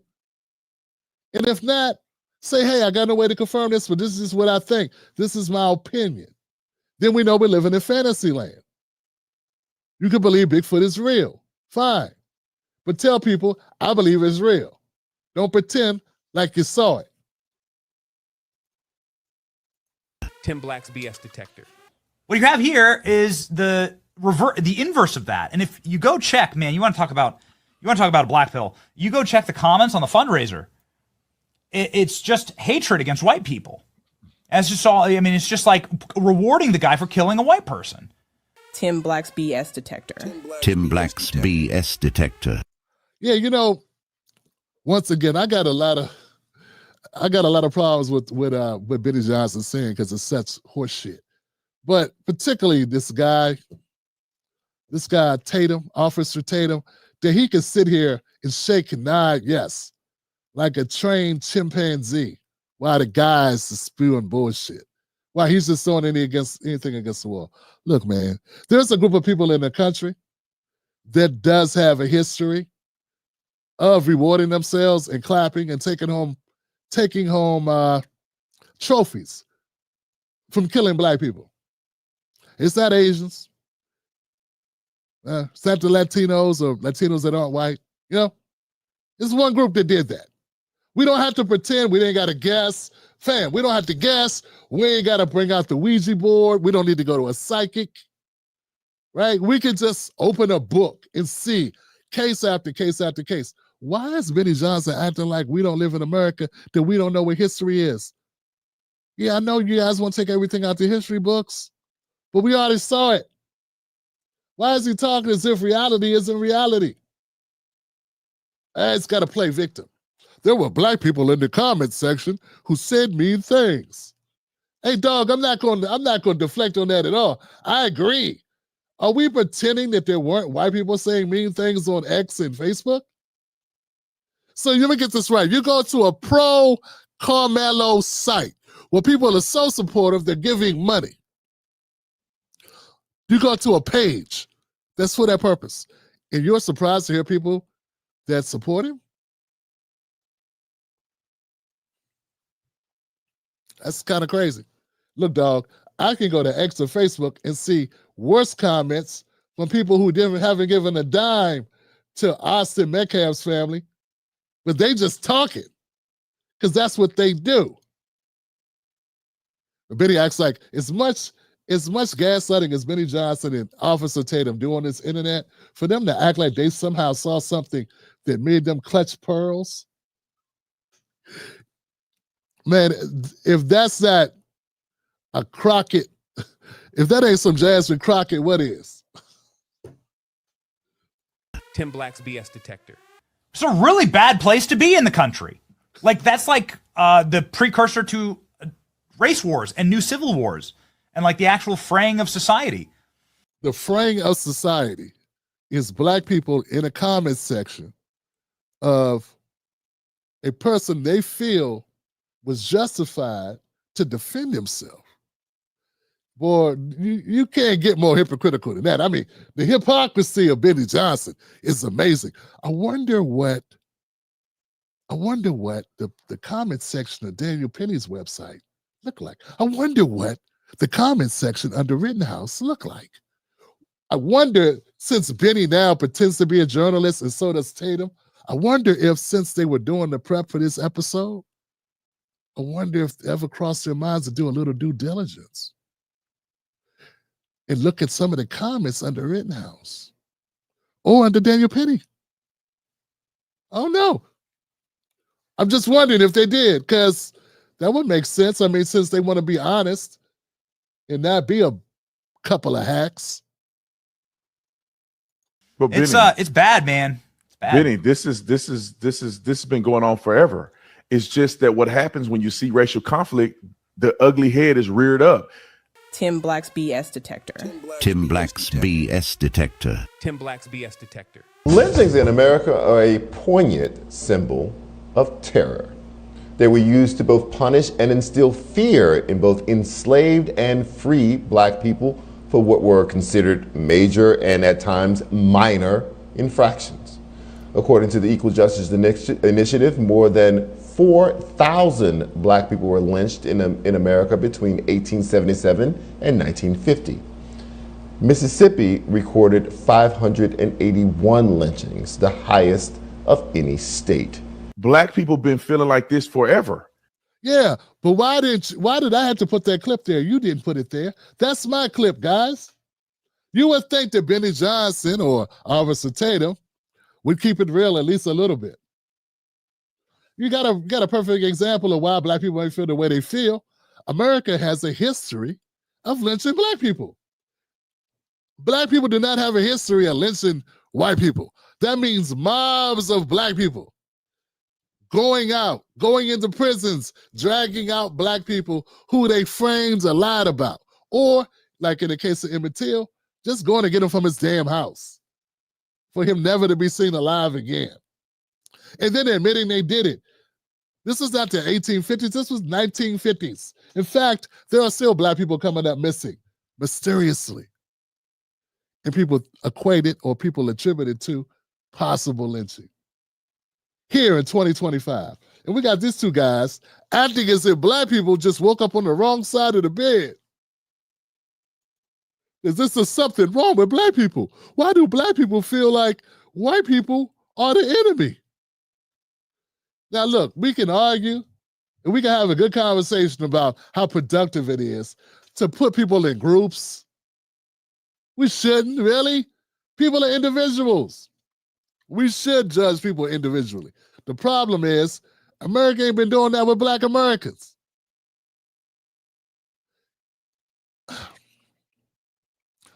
What they've been doing is judging us as a whole, smearing us with stereotypes of the worst kind possible, and then justifying criminality against us, justifying terrorism, murder, mayhem against Black people. Since we've been in this country, and we got these two gentlemen sitting here as if none of that is applicable. And man, I'm not surprised. In fact, I'm happy that you're doing it, man. That's why I'm not yelling and shit. I'm happy. I just want Black America to see. Because see, one of the fears I have is when I'm roasting the Democratic Party, is that Black people are thinking, go become a Republican. Now, if they go become Republicans, they end up sitting with you guys. And you guys are horrible. Gaslighters and liars and phonies. It'd be different if you had a tiny smidgen of realism and ethics and say, look, hey man, America has done Black people badly. And you can understand why Black people feel this way. But if we ever going to move past it and move in a better direction, we need to step up and they need to step up and we all need to step up. But they don't frame it that way. They frame it like Black people got a problem. What's wrong with Black people? You ever know people like that? They do the worst things, know of the worst things being done to you, and then they act like they don't understand. Yeah, they act like, huh? What's wrong? But why? Why are you so upset? Yeah, it's the epitome of gaslighting. So I want to thank Benny and Tatum for doing this segment because I ain't got to tell Black people not to become Republicans. You do it for me. I ain't got to explain to them you don't want to run from one burning house to another burning house with a cross on it. They can see it for themselves. Benny Johnson got his guy in. Tatum got his guy in. And now it's back to the same ninja games it always was. Yeah, they got their guy in, and now it's back to ninja, ninja, ninja, ninja. Go to hell, ninja. Yeah, no more nice stuff. The gloves are off. And the conservative sellouts, the Black conservative sellouts, are back to spooning. They're back to doing business as usual. Pretending America ain't been American. Pretending America ain't going to America no more. It's a beautiful thing, man. I appreciate y'all. And I grew up in an all-Black neighborhood. We hated white people. I'm being honest. Like, we felt like when I was growing up, thank God I got saved, and thank God I moved to a different environment, and then it opened my understanding up. Why is eyes bugging like that? You know, I grew up in an all-Black neighborhood too. I didn't hate white people. And I wasn't all white. I mean, one of my next door neighbors, one of my best friends who lived upstairs, him and his brother Chris, their dad was white. Him and his wife were divorced, but he had the kids most of the time, or at least half the time. And they were half white and half Black. And his name was Cliff. And we were friends. Now, my neighborhood was like 85, 90% Black in those apartment buildings, but we didn't hate white people. Yeah, we didn't hate them. We were not always trusting of them, you know, but that was the same way with the Asian people that lived up the street either. Or the African people that moved in that spoke, you know. So in the Latin, we had some Latinos too, some Mexicans. Carlos, I think his last name was Gonzalez. We all had our stuff with us, but we didn't hate white people. Yeah, Officer Tatum's not even that old. Yeah, I feel like Officer Tatum. Yeah, it'd be different if Officer Tatum was like 70. It sounded to me like Officer Tatum was just saying whatever he thinks needs to be said for the conservatives to justify, shaming black people. All I can say, well, even if you take him at his word that all the black people in his neighborhood who didn't have any white people around just hated white people. All we had on TV was white people. I mean, seriously, guys, I think Officer Tatum is the worst swashbuckling ninja, that I've seen in a while. Yeah, man, think about it. In the 80s, most of TV was white. I mean, we ended up getting the Cosby Show. We had Fat Albert, but there was a lot of, I remember watching Starsky and Hutch. My brother watched The Twilight Zone. My brother was 7 years older than him.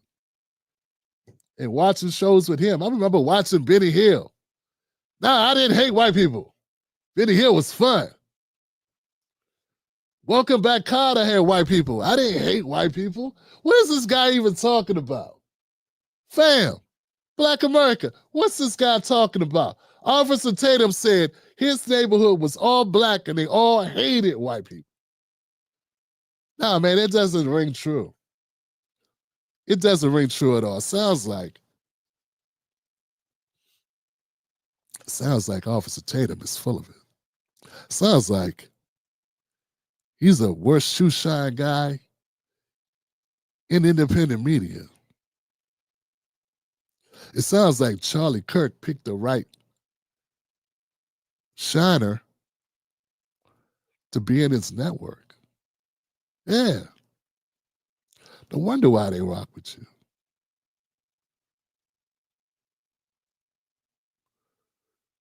It just doesn't ring true. I mean, Starsky and Hutch was white. The Fall Guy, I remember the Fall Guy. Dun, dun, dun, dun, dun, dun, dun. The Hawk was white. Lou Ferrigno, Bill Bixby, when he turned into the Hawk. It doesn't ring true. He wasn't raised a Black Panther, were you? Were you a Black Panther, Officer Tatum? Were you raised at a mosque that, I don't know, the Hebrew Israelites raise you? I mean, because it's being a general, just a Black American from America, which is what I am. I don't know if your parents are from here. My mom was from New York. My father from D.C. We didn't hate white people. I'm just trying to figure it out. I grew up in D.C., in Maryland. So I don't know where you grew up at. I need more information, but it doesn't ring true like Officer Tatum is being honest. It sounds like Officer Tatum is not only a sellout, but a liar on top of it, saying things for effect to justify horrible things that white people do.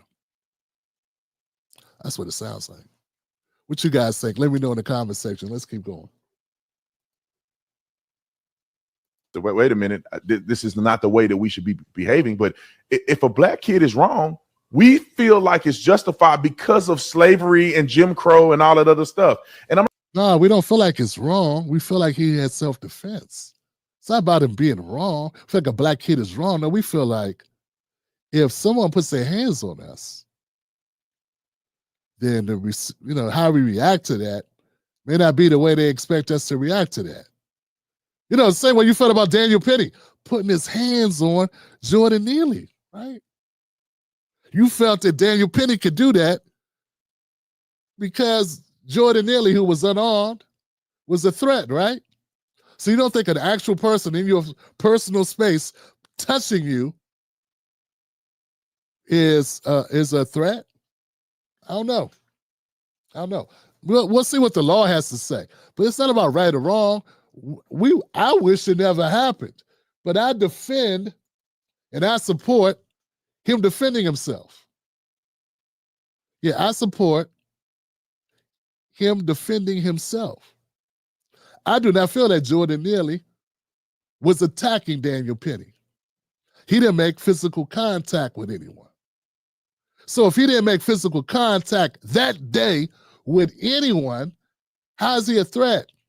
Did he say he had a bomb on this person? And once you grabbed him and see he doesn't have a bomb on him, why continue to choke him out. See, Officer Tatum is a horrible individual. And he's misspeaking on Black America, and I got a problem with that.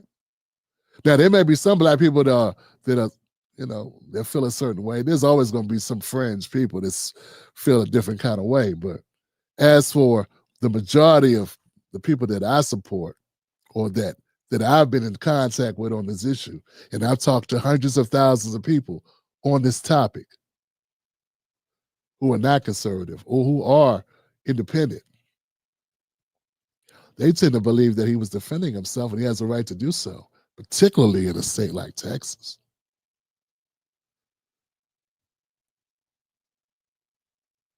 Let's keep going. I'm not saying every Black person is like this, but there's a lot of Black people, as you can see. Now, I'll tell anybody to do the math and do the research on this. You will never see a white criminal who've committed a crime against a police officer or anybody else get a GoFundMe. He just said you'll never see a white person who has committed a crime get a GoFundMe. Well, I don't know if you noticed that, but because we haven't gone through the court system yet, Officer Tatum. I don't know if you noticed that, but Karmelo Anthony hasn't been convicted of a crime, so right? I mean, since you are an officer, you are a cop, so I thought you know a little bit about the law. You would know that Karmelo Anthony hasn't committed a crime because he hasn't been convicted of anything. He's been charged, and there have been white people who have been charged with crimes who have had GoFundMes. Daniel Penny was charged with a crime.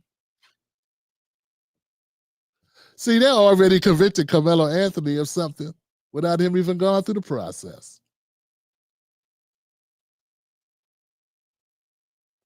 Ain't that special? Patriots. Benny Johnson, patriot. Didn't Benny Johnson used to work for BuzzFeed, a very liberal, progressive, like liberal shop? Ain't it always funny how these people so easily bounce back and forth in ideology when the money's right? Yeah. Tim Black's BS detector. Tim Black's BS detector. Tim Black's BS detector. We even see George Floyd. Look at all these other people that were justifiably killed by the police. Not George Floyd, but I'm saying some of these other individuals. They still got millions of dollars in GoFundMe raised.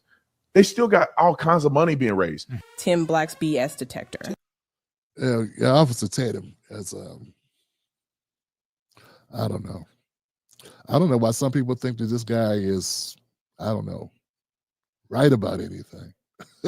Like, I'm sorry, I don't find him very intriguing with what he's talking about. Maybe I'm just catching him on an off day. I'm sure he's much better other times when he's not tap dancing for the conservatives or he's being a real person, I guess. Yeah, this off day, I'm sure. So are you insinuating that Black people are the only people that raise money? I just cited Daniel Penny. I mean, I'm sure there's other people who raise money. Oh, that's right. Rittenhouse raised money. I mean, he didn't kill any Black people, but I guess if that's a prerequisite. A lot of times when white people kill Black people, I don't know. I know the history of this country. I mean, typically nothing happened to them. I mean, that's usually what happened. Now, you talking about cops? Those are lawsuits served by the state. Those weren't GoFundMes. Those were lawsuits by the state that paid that money out to Breonna Taylor's family. George Floyd was paid by the state.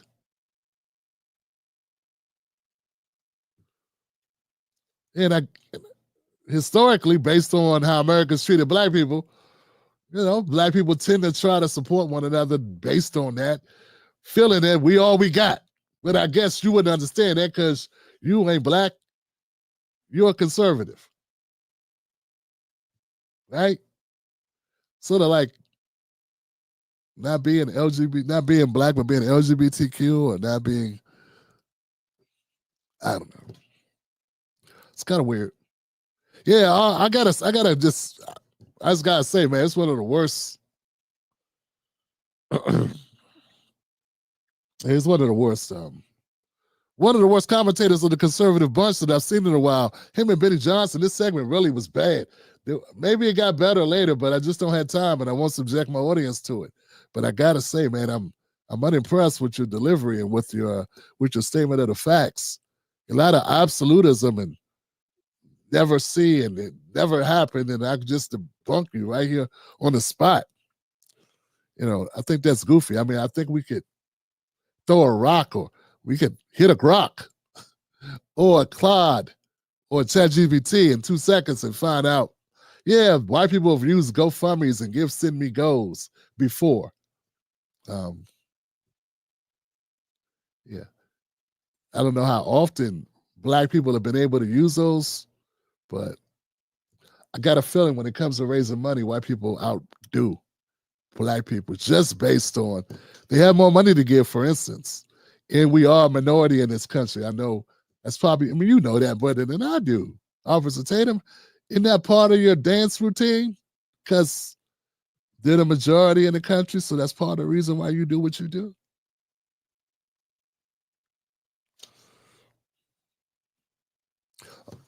Let's go to this, man. This is good. This is gonna.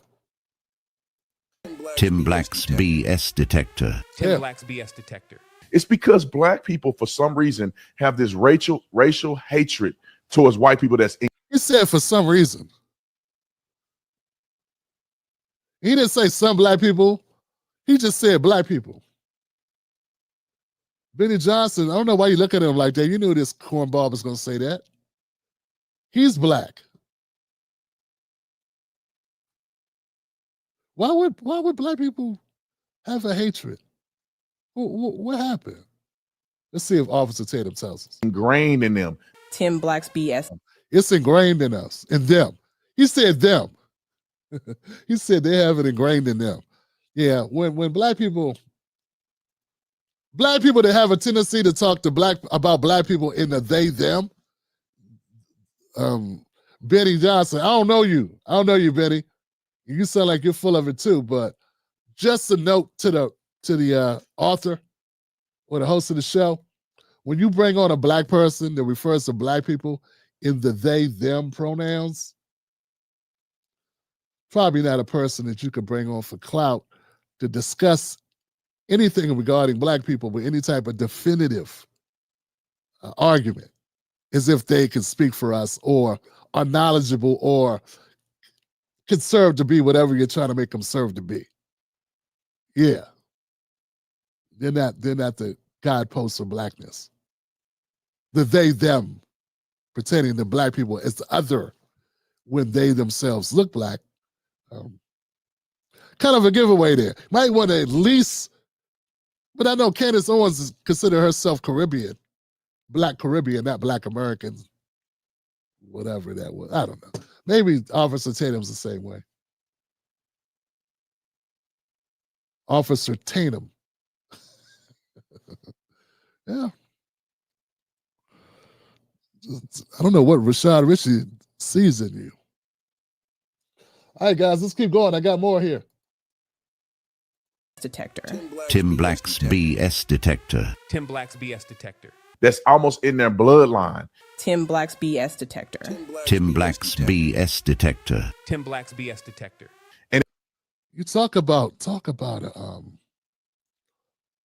it's like they try to do the most so he can shame black people. And this guy was a black cop. Yeah. Can't you tell? Horrible, man. It's hard to find one. It's hard to find a worse indicator. Man, if you're someone who thinks that this guy speaks for black people, it only takes an incident to happen like this for it to come out of them. Tim Black's BS detector. Tim Black's BS detector. Tim Black's BS detector. Because you look at the comments, look what they're saying. First, our top story. Yeah, 5. Yeah, let's go to this story, guys. Kase Allison is a trial. Just found out about today. Hadn't even heard of it.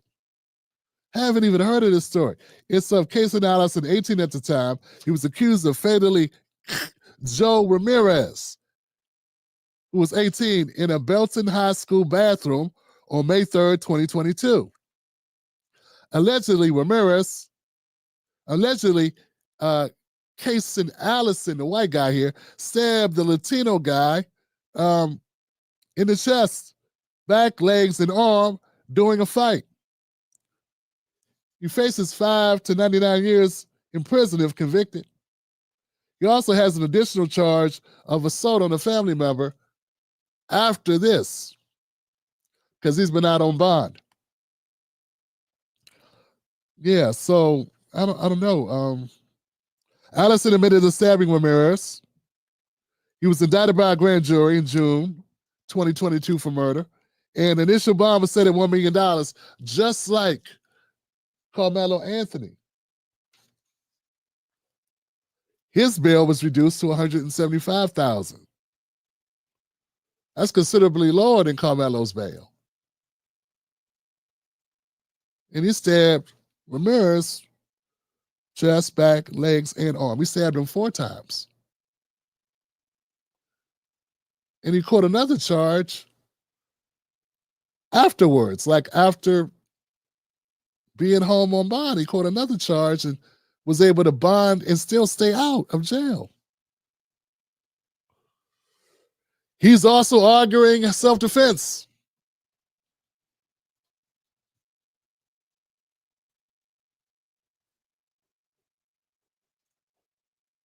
More witnesses took the stand today in the murder trial of Kase Allison. Allison is facing charges alleging he stabbed and killed fellow Belton High School student Joe Ramirez. 6 News reporter Sydney Walker was back in the courtroom for day 2 of the trial. And Sydney, what did you hear from today? Today we heard from a Belton PD detective who was there that day on the scene, as well as a close friend of Kasen's who tried to break up the fight before it even happened, plus 3 boys who were in the bathroom the day of the fight when it occurred. Yesterday we heard a lot from staff about what Joe's injuries were and the response that was taken, but today was focused way more on the dynamics between the 2 boys as well as their respective friend groups. For instance, after multiple graphic crime scene photos were shown, we learned from a Belton PD detective's testimony that he had obtained a video taken inside the bathroom by one of Joe's friends. His friend admitted Ramirez liked to have his fights recorded, but that he deleted the video because he was, quote, scared of what happened. The video shows Ramirez punching Allison, and Allison swinging back a knife in his right hand. Allison is later cornered, and a scream can be heard coming from Ramirez. So basically what we're hearing here, guys, and I don't know, maybe you heard it too, sounds like Ramirez was the aggressor. And this literally happened in school, unlike Karmelo Anthony, who was at a track meet, at a track that it was not at school. But people keep saying it was at school. We got Kase Allison, who retaliated to the punch and stabbing Ramirez 4 times. And he's claiming self-defense. I haven't heard this one on the news, and you're right, folks. If you're thinking, hey, you know what? Whenever it's black and white, it's always going to get played up in the media. And I agree with you. And that's a damn shame, Johnson. But we are here. Here we are. You know what I'm saying? It's what they do. Well, what I won't do is pretend that we're not living in America, because America's been doing that since America's been America, even before that. Even before this country was officially a country, we've been doing this. Here's the thing, folks. For some reason, he's been out on bail. Once again, at less of a bond than Karmelo Anthony. So just as an idea, we just had Benny Johnson and Officer Tank making claims that this doesn't happen. But Ramirez is Latino, so maybe either Mexican or Latino, I don't know. Maybe they don't care. They don't care. Anyway, so the trial began yesterday, on the 14th. The evidence includes school surveillance, 911 calls, a wireless cell phone video showing Ramirez throwing the first punch. So we'll see how this one goes. Once again, we got a knife on school grounds. In this one, the assailant, I don't know, the person who finished the job, he stabbed the deceased 4 times. We'll see where this goes. You know, because I don't know.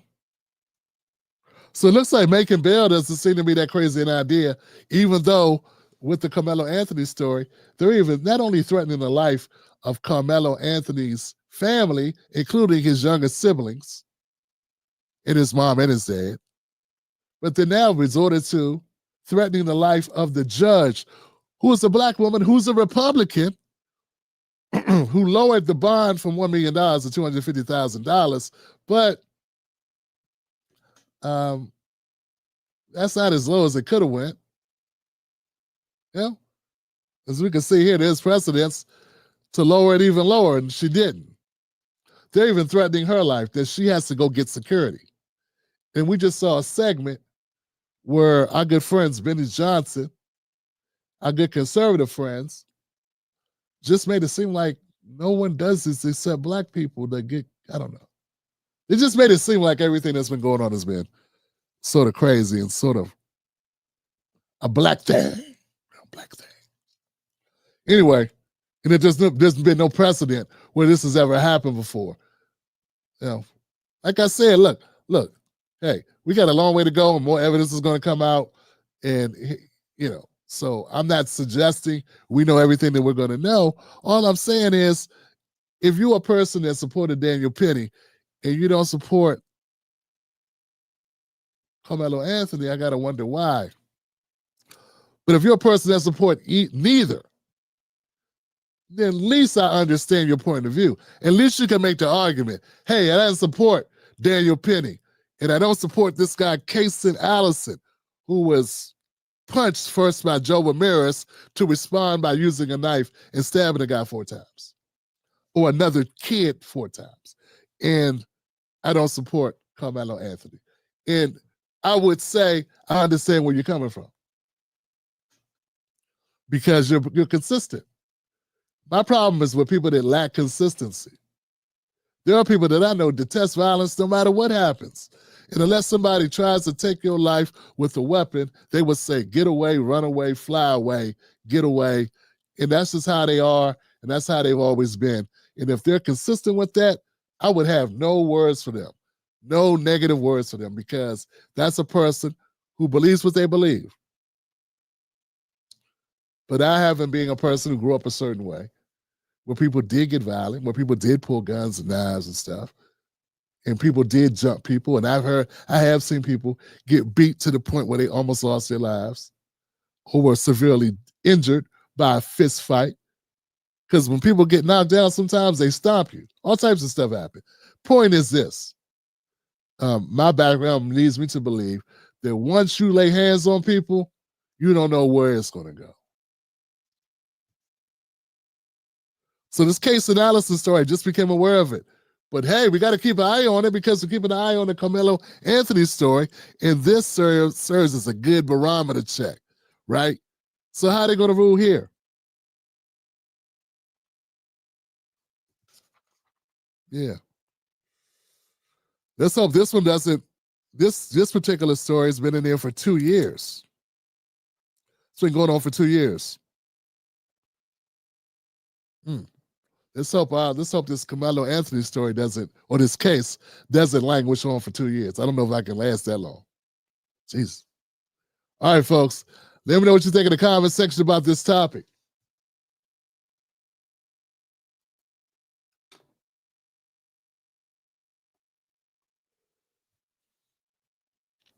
Wow. I think that would be it.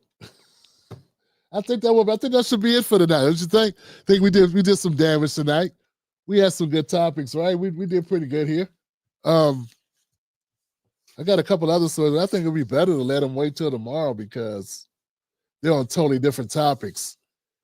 And doing a back-to-back on that story with the Carmelo Anthony, and then doing the Kase Allison story. Yeah, I think that kind of leaves us there. I don't know if I want to get into anything else right now. But I do want to get into your comments because I want to know, what do people think about Wallo? Yeah, the 0 to 1. You think Wallo had a point? I don't know if anybody's left. We still got those comments, man. But I got to see. I got to see what people think, man.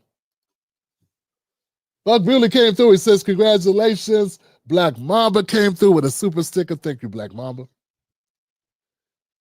Once again, X with the Chadwick love, man. Pharaoh named Legion says the system is imploding on itself. They could have kept that 10. They could have kept that 10 minutes of publicity stunt. X became a YouTube member. That's what's up, X. Thank you, fam. They could have donated that money. There it is. That's what I'm trying to tell you. That's what they, obviously he's talking about the Blue Origin from Jeff Bezos. Super sticker from Odyssey. Tell it. Thank you, Odyssey. When will stop giving a damn about celebrities? Yeah, when will we? And that's why Bezos took them up, because they're celebrities. He wanted the ink. He's like, why run ads when I can run these celebrities up to the up, you know, into outer space and get a lot of ink? High tolerance. If Gayle had her way, she'd have gotten off in-flight scissor kicking session. An in-flight scissor kicking session. I don't know what that is. What'd she do in-flight scissor kicking? She's like a drunk Kamala. See what I'm saying? He forgot how we got there. I did 5 years straight in a Texas prison. There it is. There it is. There it is, fam. That's what I'm saying, man. Look, I think I seen Wallo do better. That's why I ain't want to roast him, man. Because I seen him give some advice to some rappers. You know what I'm saying? I think he's just frustrated. I think he's frustrated when people just run him. You know, look, man. Can I say this before I go on X? X, check it out, man. I'm not Wallo, obviously, right? But we both follically challenged, but I'm not Wallo. But I can say this, man. Things can happen to you when you do well by people. I feel like I've done well by people, and not perfect by any means, and I've made mistakes, right? But I feel like some people that I've done well by stab me in the back big time. When that happens to you, that can leave a bitterness with you. I know it left one with me, I will admit. I'm trying to get over it. And I've had enough real life disappointments and pains to kind of dull the rest of it, because I got real stuff. You got real stuff going on in your life, you kind of let go of the trivial. You know what I'm saying? But I think Wallo could be the recipient, right? Of some people doing him really dirty that he stuck his neck out for, that he gave love to, or whatever. You know what I'm saying? And if that happens, it can really, take it from me, man, it can really hurt your presentation, right? Because it's with you. That's what I think happened to Wallo, man. I think Wallo has been going through it with people coming at him and then people acting a certain way and then giving him the business like, what? You ain't, like, I could just see it. I'm not excusing him, but I'm saying, I gotta say, I've heard him be so much better that it's making me believe that some people, man, really stepped on his feelings, man, and did that man wrong in certain ways. And he ain't got past it yet. You know what I'm saying? That's all. But I agree with you. I do agree with you. I do.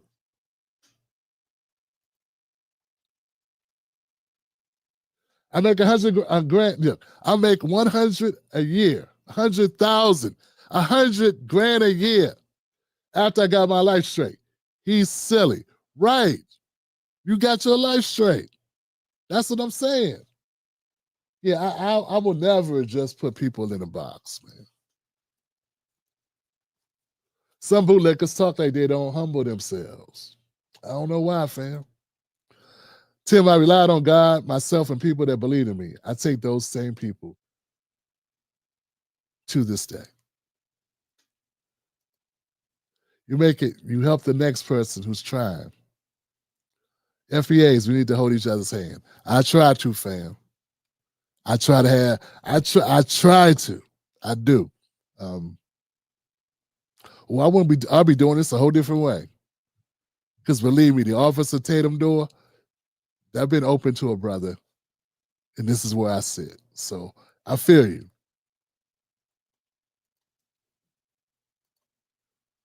It don't matter what them folks do. We need to focus on us. It doesn't matter what them folks do. We need to focus on us. FBAs. He's not doing anything that hasn't been done in 500 years. Man. Trust no party. Red content, truth, and facts always win. You appreciate it. Thank you.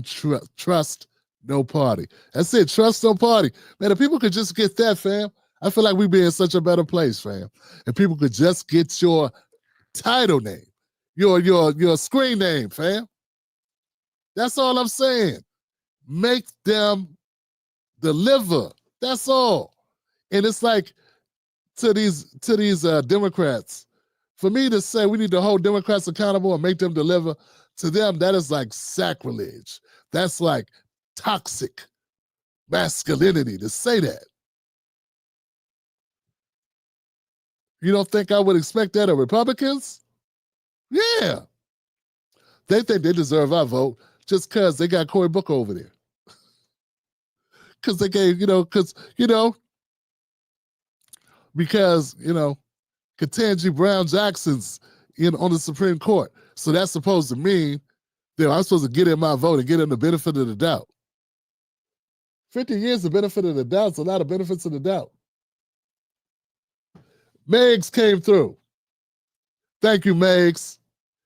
X said Jasmine Crockett is a bootlicker. She's dumb as a box of rocks. She hasn't made one policy. Jasmine Crockett is worse. Sassy gets you lonely.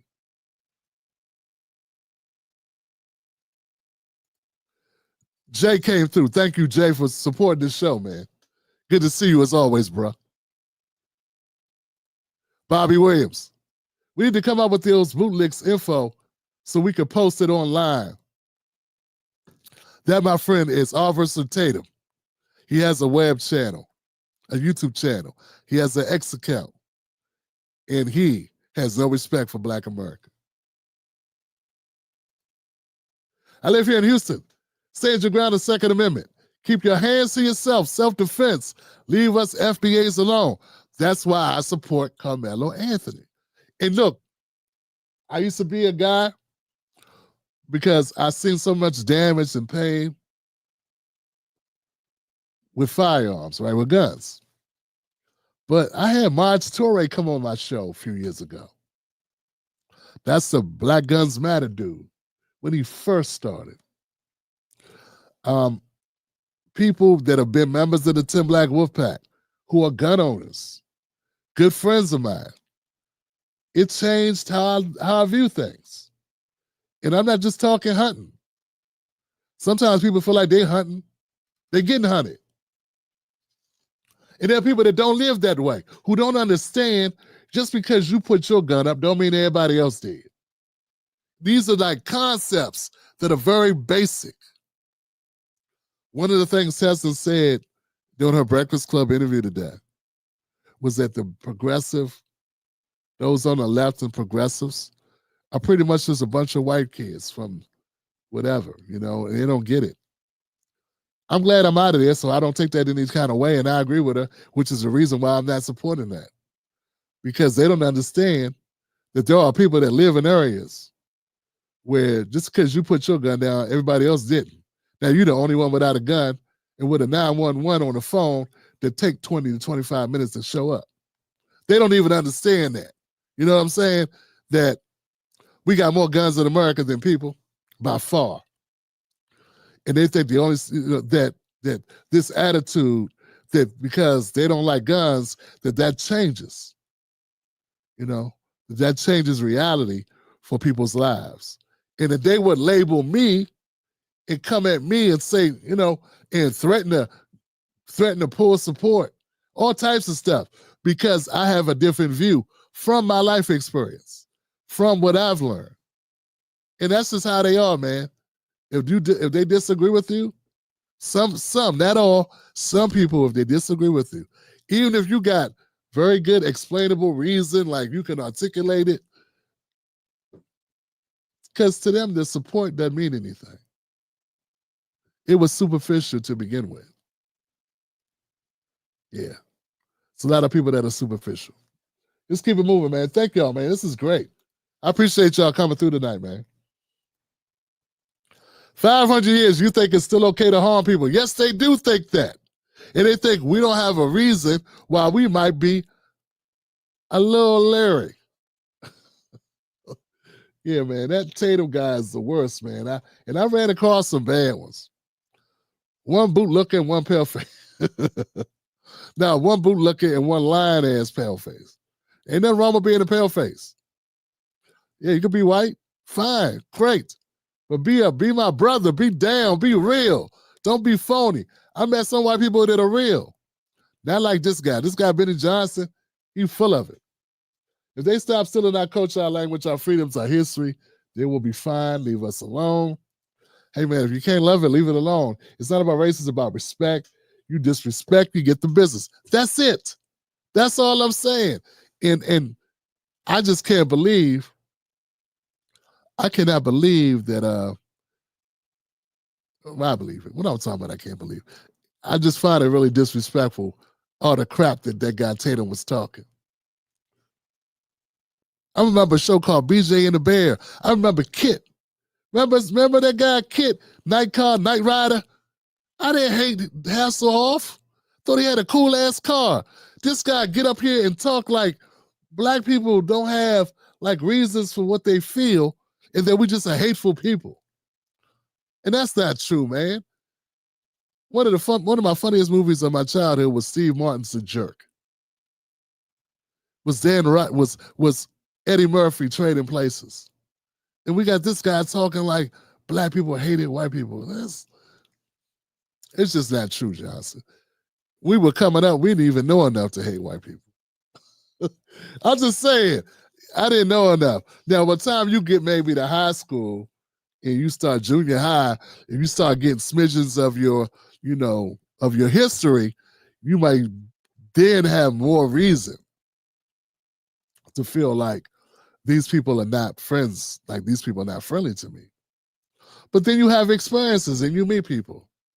If you're lucky, you get jobs, you get around people and you realize it's good people on both sides, all colors, all shapes, all sizes, all religions, all orientations. I don't want to, I worked in downtown DC. It's not New York, but it's close to it with diversity. Yeah, you're going to meet every bit of everybody. Ethiopians, Indians with dots, Indians not dots. You know what I'm saying? All types of Asians, Vietnamese, Cambodians, Filipinos, Dominican, Puerto Ricans, all types of people, man. It's a Koreans, like it's DC. You can't let all orientations, gay, straight, bi, trans, everybody. DC is a melting pot, man. Particularly downtown DC. So I can't imagine somebody living that way and having a true disdain, hating people like that. You know what I'm saying? Because you're gonna meet people and you're gonna be exposed to too many people that are good and too many people that are bad. Anyway, Tatum sucked a lot of popsicles in his life. Yes, he did. Dana Mitchell, Officer Tatum got his in call at UC Berkeley recently. Damn, I missed it. Well, you know what? I'm about to go cover that, Dana. Give it up for Dana, y'all. I'm about to go give it up. Dana, look. Dana Mitchell, I appreciate you. And that's all I'm going to say, man. I appreciate the hell out of you for being so damn consistent and supporting this channel like you do. Where your friends at? I need more people like you, Dana, because Dana come through and she really, really steps up for this show, man. Thank you for that, man. One more time, clap it up for Dana.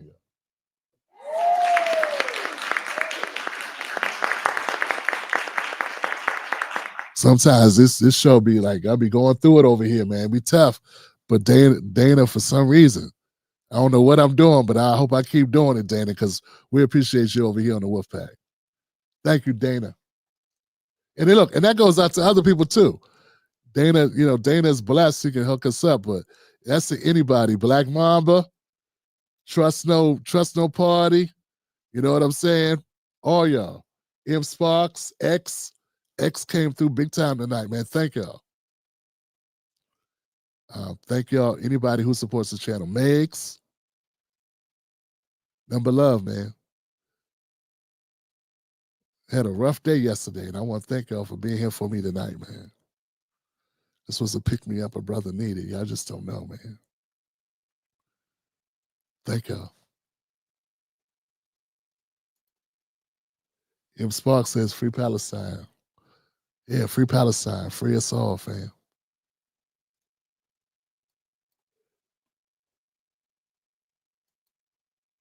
And that's it. That's all I got, man. I got that's all I got, man. I want to thank everybody that came through tonight, man. I hope tonight was a good show for you. I'm hoping that you learned something or you got informed on some stuff. Hit the like button for us, man. Let the algorithm know that you love the show, that the show was that it's worthwhile, that other people should know about it. Maybe the algorithm will bless us and send us out to other people so that they can find out about this show, man. I appreciate y'all. It's a pleasure to be your host for this show. Much love, Black Rose. Bautista, thank you, B. Thank you, Rob, and thank you all, man. I'm out of here. Trust No Party, thank you for your love and support. And Lawrence Jones. Herschel Reed, I appreciate y'all. I'll catch y'all on the next one, man. We'll be back tomorrow, same time. Remember, like I always say, don't let nobody take your cornbread. Like we always say, Tim Black.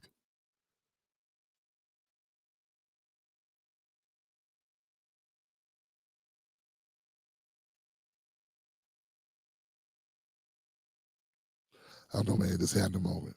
A little bit of moment.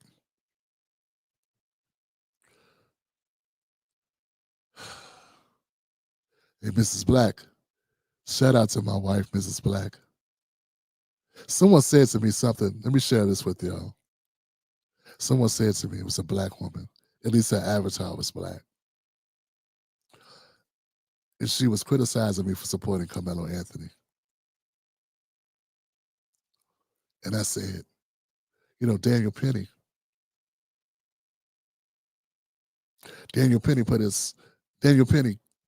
took Jordan Neely's life. And the conservatives gave him money. And they supported him. Trump had him up in the booth with him. And they applauded Daniel Penny. They held him up as a hero. And Jordan Neely hadn't put any hands on Daniel Penny, nor did he speak to him directly. And this guy, Austin Metcalf, put his hands on Karmelo Anthony twice. If you're going to apply Daniel Penny, you need to have that same energy for Karmelo Anthony. And this black woman, and I know it shouldn't matter, but I'd be lying if I say it didn't matter that she was a black woman. She said, if your wife and your kids would have been on that train, I'm sure you would feel different. That really pissed me off, man. First of all, because I felt like she was using the fact that I share my family with my audience, that she was using that as a weapon. You know what I'm saying? That pissed me off, you know what I'm saying? But also, man, I'm from DC, man. DC has a mental health facility very popular by the name of St. Elizabeth. St. Elizabeth lost much of its funding in the 90s to the point where I think it was Reagan who pulled a lot of funding from St. Elizabeth's. They basically opened the doors and let our mental folks, our mentally disabled people, mentally impaired people just run the streets. Several times I've been on the train in my 20-year career, traveling when in IT in downtown DC as a government contractor around those parts. Several times I've been on the train where there'd be somebody with a mental issue having a moment, having a crisis. And it never once dawned on me to do something to them that would take their life. And you think that we built like that we couldn't deal with somebody talking smack, that we would need this Marine to choke them out for us to be safe, and that I would want that to happen. Now, if Jordan Neely had put his hands on somebody, if Jordan Neely put his hands on my child or my wife, I wouldn't need no damn Daniel Penny.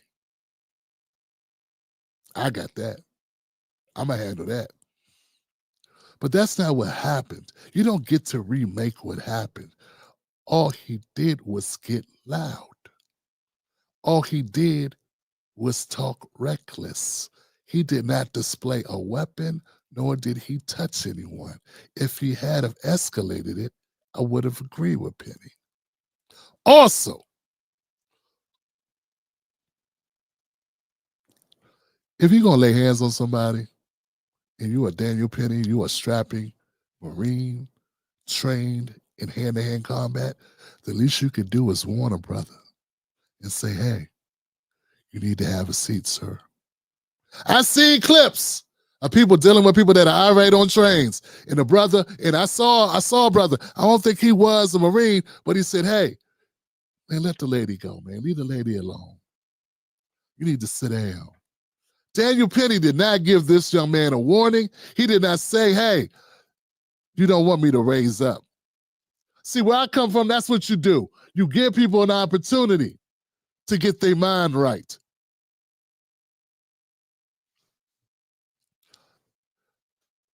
Yeah, I know I shouldn't even be upset about that. You know what I'm saying? But it just sat wrong in my soul that she said that, man. Because Jordan Neely is somebody, he was a soul. He deserved to live. You don't get to kill him because he's loud. You don't get to kill him because he inconvenienced you. You don't get to kill him because he scared you. Sister, I'm a black man.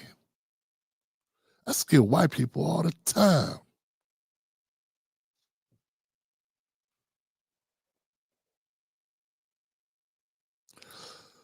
I remember being on the job. I was only like 23. It was a sister. It was my supervisor. I think her name was Deborah. Deborah called me into the office. Said, Tim, I need to talk to you. Have a seat, baby. Deborah was like 45. She said, Tim, how you doing, baby? I said, I'm doing good. She said, good. You know, we like you here. You're doing a good job. I said, well, thank you. I think I was a team leader at this company at the time, which means I had a team that I led. And she said, you know, Tim, you're a beautiful brother. And I love you. I love you, brother. It's really great having you here. But you know, you need to smile more, Tim. You need to smile more. Because some people are afraid of you. And I'm like, I couldn't understand why she was saying that.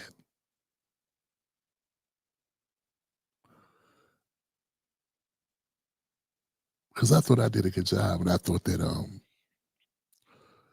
I thought I was a good person. I thought I was a person that did favors for people, looked out for people, treated people well. She just said, no, baby, it's not that, you know. You just gotta smile more. Some people feel a little uncomfortable. You're a big guy, Tim. You dark skinned, baby. I'm black, you black. We both black. I just gotta tell you, she was light skinned. Her name was Donna, by the way. Shout out to Donna Lemon. Her name was Donna Lemon. She said, and I gotta admit, like I said, I was 22, 23, 22, maybe. And I gotta admit, man, it hurt my feelings, man.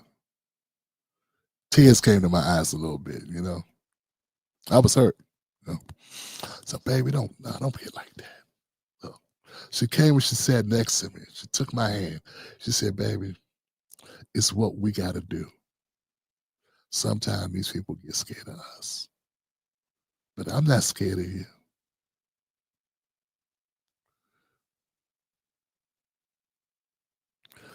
You get yourself together. You okay? Get yourself together. You're doing a good job. Just know everybody don't know you like I know you. Don't see you like I see you. I got myself together, went out and did my job. The sister that was commenting about Jordan Neely, she don't realize it. But as a black man, we all deal with that. Well, many of us have had to deal with it. Maybe not Officer Tatum. Yes, sir. Yes, sir. Come on, sir. Yes, sir. Whatever you need, sir. Yeah, I get it for you right here. Anything you need me to do, just let me know. Let me know. Anything I can do for you, I will do right away, sir.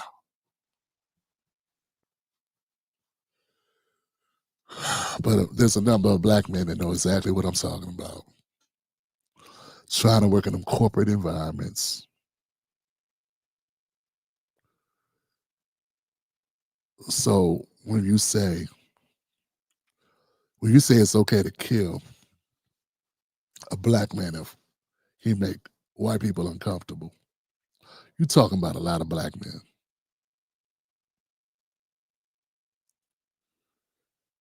Because if I'm looking at a brother who I'm 240, I'm 6'1". If I'm looking at a black guy who's 5'6", who could play Michael Jackson and weigh about 130, he talking, I'm not worried about him. I'm going to keep my eye on him. But hurting him would be like hurting a child.